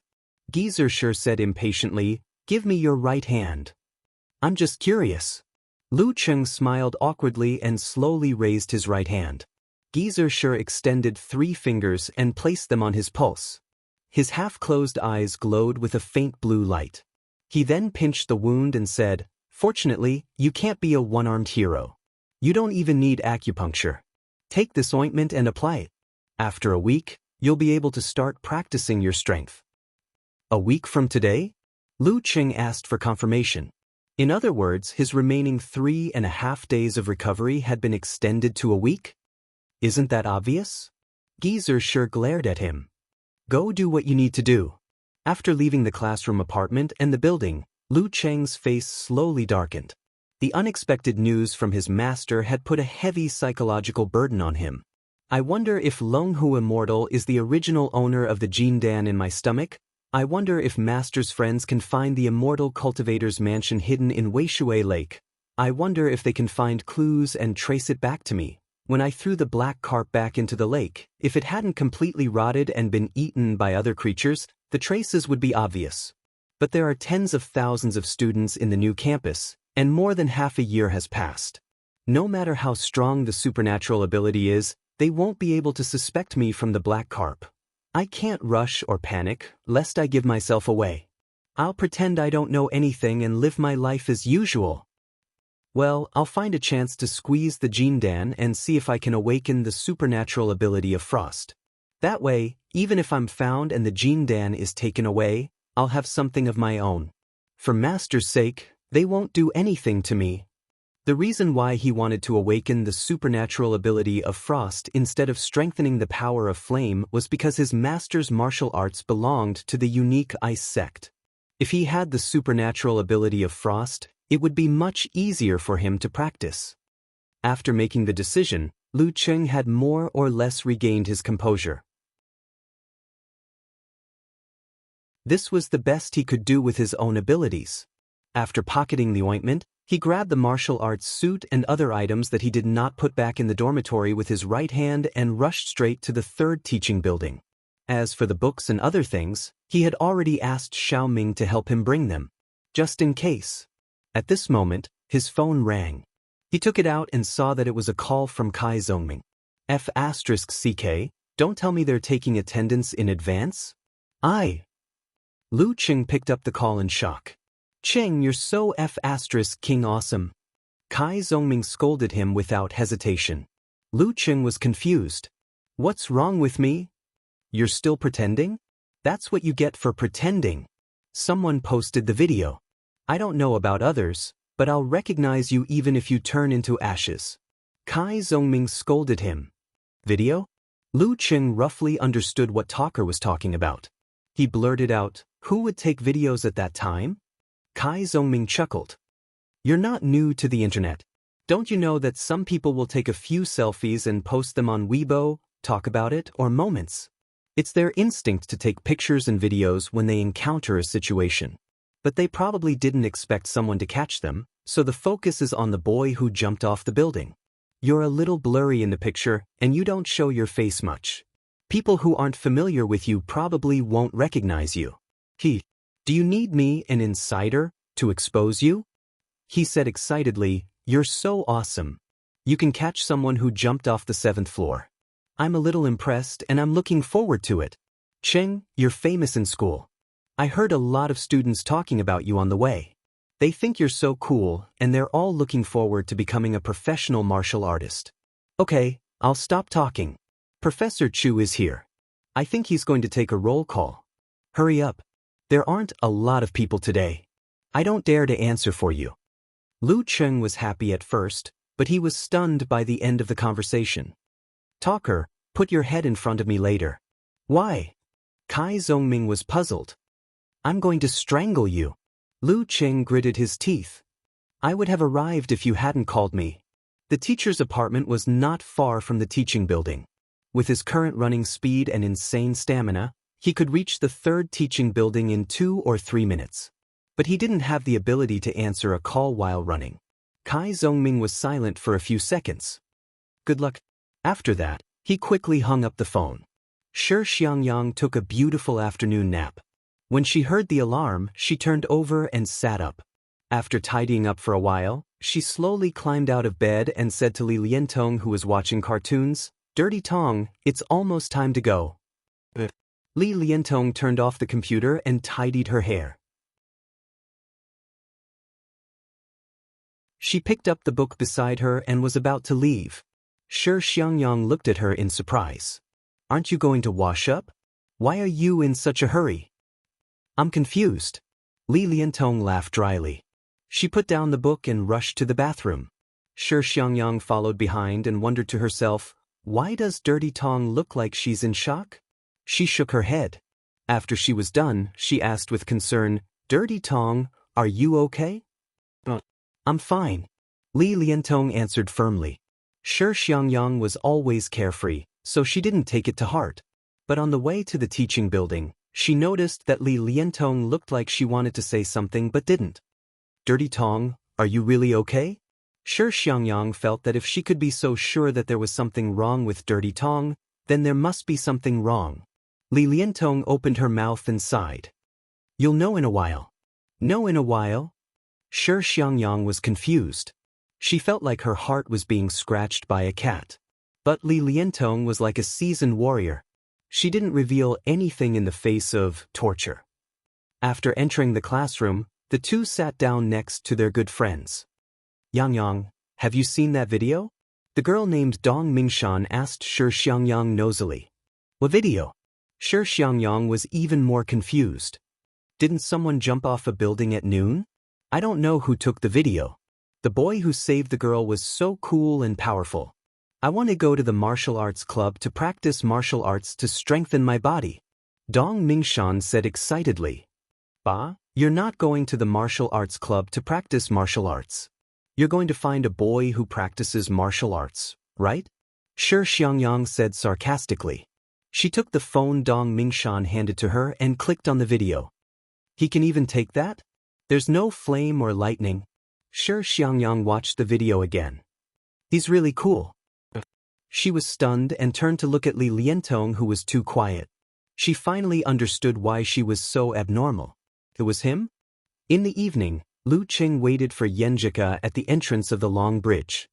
He reached out his left hand and held the girl's cold little hand, passing his warmth to her.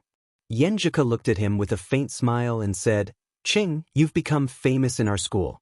Several girls in our class praised you for being so handsome when you saved the girl. They were guessing which leading member of the martial arts club or a mysterious master who didn't join the club. Are you proud and happy? Yes, I'm proud and happy.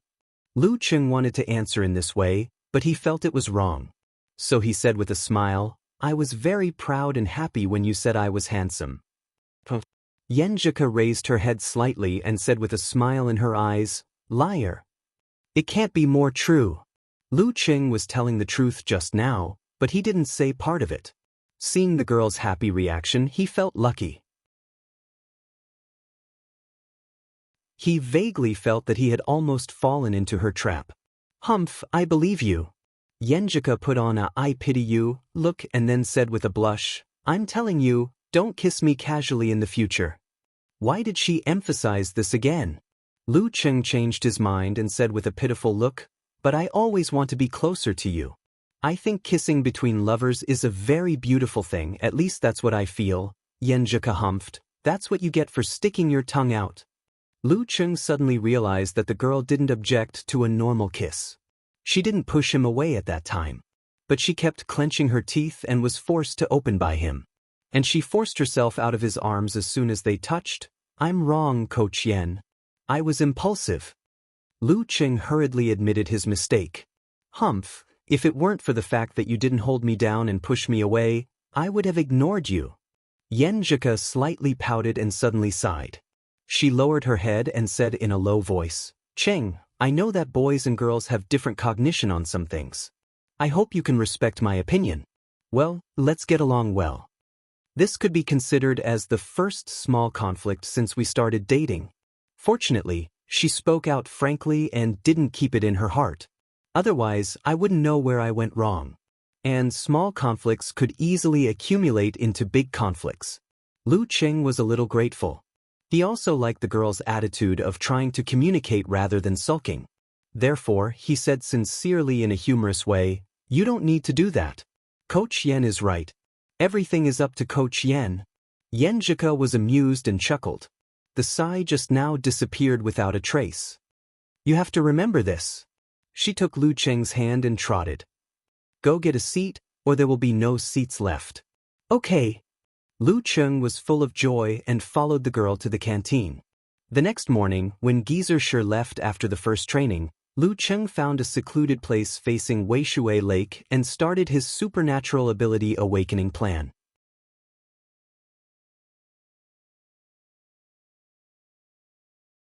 Chapter 148. Bang, bang, bang. Lu Cheng only used his left hand, alternating between abrupt punch and flick finger to release flames to deplete the heat flow in his body. After a full 5 minutes, he finally felt the heat flow that had fused into the fine parts of his body dry up.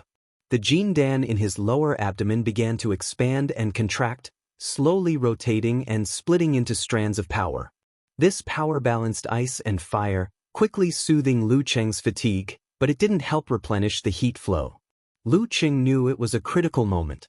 He endured the involuntary spasms and strange exhaustion of his body and continued to activate his supernatural ability. He shook his left arm again and punched forward with abrupt punch. Bang! Amid the vigorous and hurried sound, his mind suddenly buzzed. He automatically fell into a strange state of inward vision, reflecting the Jindan that was like a miniature starry sky. With a whoosh, Lu Cheng saw a star fly out from the surface of the starry sky, shaking out a flame. Then he felt his palms slightly hot. His eyes were filled with flames, and a layer of crimson appeared on the surface of the lake. The crimson flames struggled for a while before finally extinguishing slowly. Unlike the time when he fought Yi Yaoding, he was now using his supernatural ability to release the power of the Jindan without reservation. He wasn't using his internal force to attack the enemy through visualization, so his performance was relatively more exaggerated. When the rolling flames dissipated, the surface of the lake was calm again, except for a few floating dead branches and leaves. Inside Lu Cheng's body, the Jindan suddenly shrank and threw out another ice crystal to achieve balance. The ice crystal quickly expanded into a cold current, sweeping through his blood vessels and meridians, and spreading to every corner of Lu Cheng's body. At this moment, Lu Cheng felt completely frozen, like an ice sculpture. Even his heartbeat slowed down. Damn, the backlash is still so scary, he thought sluggishly. After an unknown period of time, he suddenly heard the thumping of his heartbeat. It was like the sound of thunder that bid farewell to the ice and woke him up from his frozen state of mind. Immediately after, Lu Cheng felt his heart beating vigorously, spurting out blood that was full of vitality. The blood flowed throughout his body, dispelling the coldness. The marrow inside his bones cooperated with this process. In less than a minute, Lu Cheng was completely freed from his frozen state. He could feel the benefits of his body becoming stronger. Furthermore, he could clearly sense that after resisting and fusing with the frost, his physical fitness had vaguely improved to a certain extent. Come to think of it, when he first awakened his fire ability, there was also such a change. It was just that he had neglected this point due to his high fever and weakness. No wonder the strength of his physical body had exceeded his expectations in the past month. Yep, this was also very normal. His own body was already able to adapt to the scorching flow of fire, so it would be unreasonable if it didn't improve at all. Lu Cheng thought for a moment and felt his body was still weak. Cold seeped continuously from his bones, making him shiver. He just wanted to wrap himself in layers of thick quilts. Compared to the feeling of being on the verge of death last time, this time, it only reminded him of the experience of being sick when he was young. Turning around, Lu Cheng took out the down jacket he had prepared and began to examine himself. He wanted to see if he had awakened the supernatural ability of frost. He wanted to see if the frost and flames would cancel each other out, resulting in the tragedy of returning to the state before the release. While he was inspecting, he suddenly exclaimed in surprise and joy. The cold flow and the hot flow mixed with each other, forming a delicate balance that blended into the fine details of his body. Taking a deep breath, Lu Cheng shook his left arm abruptly and used 1-inch punch again. At the same time, he activated the cold flow of frost. Bam! There was no thin ice or snowflakes on the surface of his fist. Lu Qing wasn't disappointed. Instead, he fell into deep thought. After a moment of silence, he suddenly slapped the nearest boulder with his palm. Bam! He pressed his palm against the boulder and slowly lifted it, revealing a patch of cold white frost that outlined the shape of his left hand. Seeing the white frost melting rapidly, Lu Qing nodded thoughtfully. He had a rough idea of how to use the supernatural ability of frost. Currently, it wasn't strong enough to be released externally. However, it could be infused with his own strength, allowing his punches and kicks to be infused with frost. There was no need for additional ignition actions. Different supernatural abilities had different characteristics. This kind of frost wouldn't be of much use in actual combat for the time being. However, Lu Qing believed that when it was mixed with the similar force of the ice sect, it would have a surprising effect. Phew. When my arm recovers next week, I'll report to Master that I've awakened the supernatural ability of frost. Let's see how he reacts and what plans he has. Lu Qing tightened his down jacket, picked up the bag, and walked to the cafeteria, shivering. He urgently needed a cup of hot milk. As for the second wave of awakening, Lu Qing didn't dare to try it for the time being. So far, it had only affected the surface of the Jindan. If he lost control again, it was very likely that it would affect the insides of the Jindan. The power and backlash would be far greater than before. It was better to wait until his body reached a certain limit and his martial arts level stepped into the Danchi stage before making a decision. In the cafeteria, Lu Qing carried the hot porridge, steamed buns, eggs, and milk to the table where he and Yenjika usually ate together. Their backs were against the supporting pillars, creating a relatively quiet environment with few people. He put down the plate and took a sip of the milk. He felt the warmth flowing down his throat, soothing his stomach and reducing the coldness in his body. So comfortable. Lu Qing sighed with satisfaction and took another sip of the hot porridge. At this moment, he saw Yenjika walking over with a plate from the corner of his eye. There were soy milk, fried dough sticks, and white steamed buns on the plate. The girl's charming figure was like a scenery in the cafeteria. "Hey Qing, you're done so early today?" Yenjika was quite surprised to see her boyfriend at this time. Then she found that Lu Qing's condition was not right. She hurriedly asked with concern, "Are you sick?" Lu Qing's shivering had eased a lot. He smiled and said, "Let me tell you a secret." He felt warm because he and Yenjika had tacitly chosen this table at the same time. To be able to meet like this in several cafeterias, among the endless stream of students, it was not just fate. Yenjika put down the plate and sat beside Lu Qing. She looked at him suspiciously and said, "What secret? You don't look well. Shall I accompany you to see a doctor?" Lu Qing leaned close to her ear and said in a low voice, "I wanted to practice my supernatural ability this morning, so I tried it by the lake. When I was about to reach the limit, I suddenly awakened the supernatural ability of frost. My face looks bad because of the backfire, but it's much better than last time. It's not a big deal." He saw that under the invasion of his breath, the girl's ears gradually turned red, crystal clear and cute. "You awakened your supernatural ability again?" Yenjika's pink lips were half open, showing her white teeth. Her clear eyes were full of surprise and confusion, looking like a dazed girl. "I don't know why. Maybe it's the way of balance between ice and fire. I don't think there will be any awakening in the future," Lu Qing explained. To be honest, every time he lied to the girl, he felt a little guilty. But the matter of the Jindan was related to his life. Telling her would only put pressure on her and make her feel uneasy. "I hope to digest the Jindan as soon as possible and let the power truly belong to me. Then I won't feel guilty." Yenjika had seen too many miracles from her boyfriend, so she quickly recovered and blurted out, "Why are you practicing your supernatural ability for no reason? Even if you want to practice, you should do it in front of Coach Sher. If the backfire is too serious, there will be someone to help you.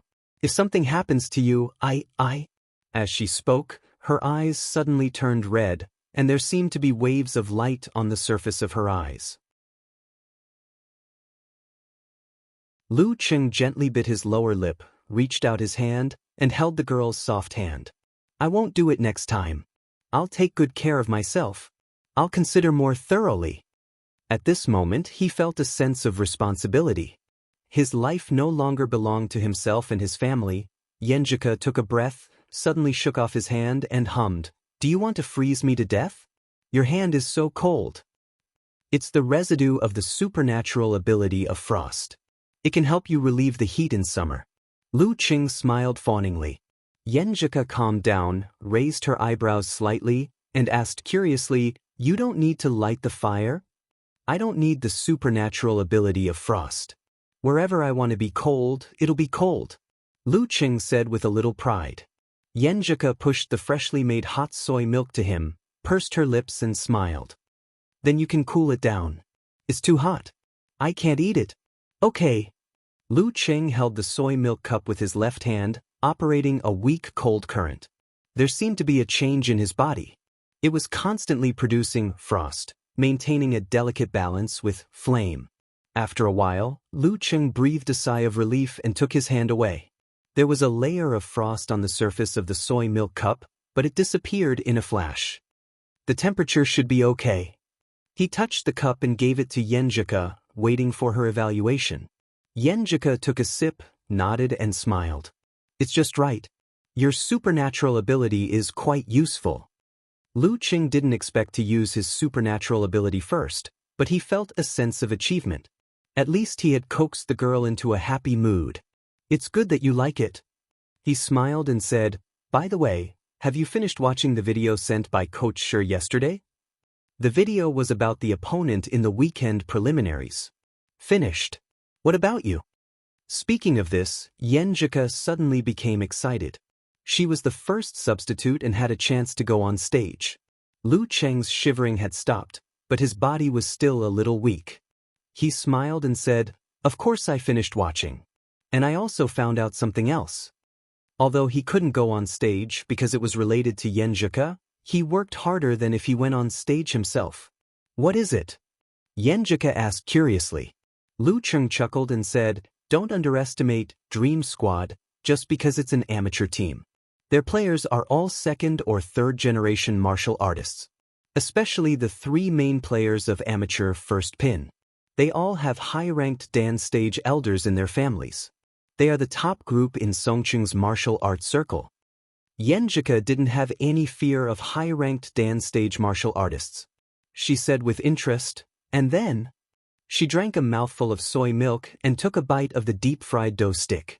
She looked at Lu Cheng like a child listening to a story. You may not believe it, but they formed the Dream Squad to participate in the preliminaries because of jealousy. Jiang Dingyi and Feng Xiaoquan both liked Qian Ruoyu, who grew up together. They almost turned against each other. But Qian Ruoyu's attitude was very ambiguous. She didn't say anything. In the end, she pulled them to gather friends and formed a squad. She said it was to see who would perform better in this preliminaries. Lu Cheng said. Yenjika almost spat out the soy milk. She covered her mouth and said, "Is there anyone who is so picky? I feel like she is still a little girl. She is older than you by half a year. You are the little girl." Lu Cheng laughed. "Humph, it depends on the mental age." Yenjika wrinkled her nose and asked in confusion, "How do you know all this?" "There is a local in our dormitory. He is quite well informed. I asked him specifically." Lu Cheng told her the truth. For Coach Yen, he had done his homework. Yenjika's eyes curved, showing her dimples. She looked to the side and said, "At least you didn't forget me." Lu Cheng finished the steamed bun quickly and drank the milk. He continued, "Qian Ruoyu's family's martial arts originated from Tai Chi, which is similar to your grandfather's. Jiang Dingyi's grandfather is famous for his knife skills. But because weapons are not allowed in the challenge tournament, he created a martial art that uses the knife skills in the palm. Feng Xiaoquan is good at the tiger and crane double form and the modern blast punch. I watched the videos and thought I could imitate them. I will talk to Coach Shi during this time. I will be your sparring partner for half an hour at the end of the special training every day so that you can get used to their fighting style." Yenjika puffed up her cheeks and looked to the side with a blush. "Okay, She didn't object to the sparring partner during the daily special training. They talked and ate breakfast and gradually came to an end. Suddenly, Yenjika looked at the big clock in the cafeteria and exclaimed, "It's almost 8 o'clock. We are going to be late." "Yeah." Lu Cheng followed her gaze and saw that it was already 7:54. Yenjika was so angry that she pinched him gently. "It's all your fault. I am not usually late." Lu Cheng smiled and felt sweet. He held her hand and said, "Hurry up, we still have time." The two left in a hurry and ran to the martial arts arena. They finally arrived at the arena with less than 10 seconds to spare. Yenjika caught her breath and glanced at Lu Cheng. Their eyes met and she felt warm and sweet at once. Even if it was just a small thing, she felt so happy. In the next few days, Lu Cheng lived his life step by step, except that he was Yenjika's sparring partner. As for the cave of Longhu Immortal, he didn't hear Geyser mention it again, but he didn't dare to ask about it. In the blink of an eye, Saturday came. Songqing University Martial Arts Club was going to host the Dream Squad at 3:00 p.m. Because it was just actual combat training and there was no professional main force this time, Songqing University's publicity department didn't do any promotion for this competition and didn't inform the whole school. The audience was expected to be very small. Lu Cheng took a nap and was about to go to Yenjika's dormitory building to go to the martial arts arena with her when he suddenly received a call from Geyser. "Brat, something came up and I can't come this afternoon." Geyser said casually, "You will be the coach today." "What? I will be the coach?" Lu Cheng was shocked. Geyser laughed and said, "In this kind of competition, you can even tie a dog to be the coach. What are you afraid of?" "Okay, I am hanging up. You can arrange the order of appearance at your discretion." "Master, don't be so irresponsible." Lu Cheng was about to say something when he heard the beeping sound. "Damn, I am a wounded person. How did I become the coach?" He was at a loss and suddenly thought of something. Could it be that his friend had discovered the Longhu Immortal's cave and had invited him to help out? You're tuning in to the Passion Pages YouTube channel. We're so grateful for your support and don't forget to subscribe to join us on this incredible journey through captivating stories.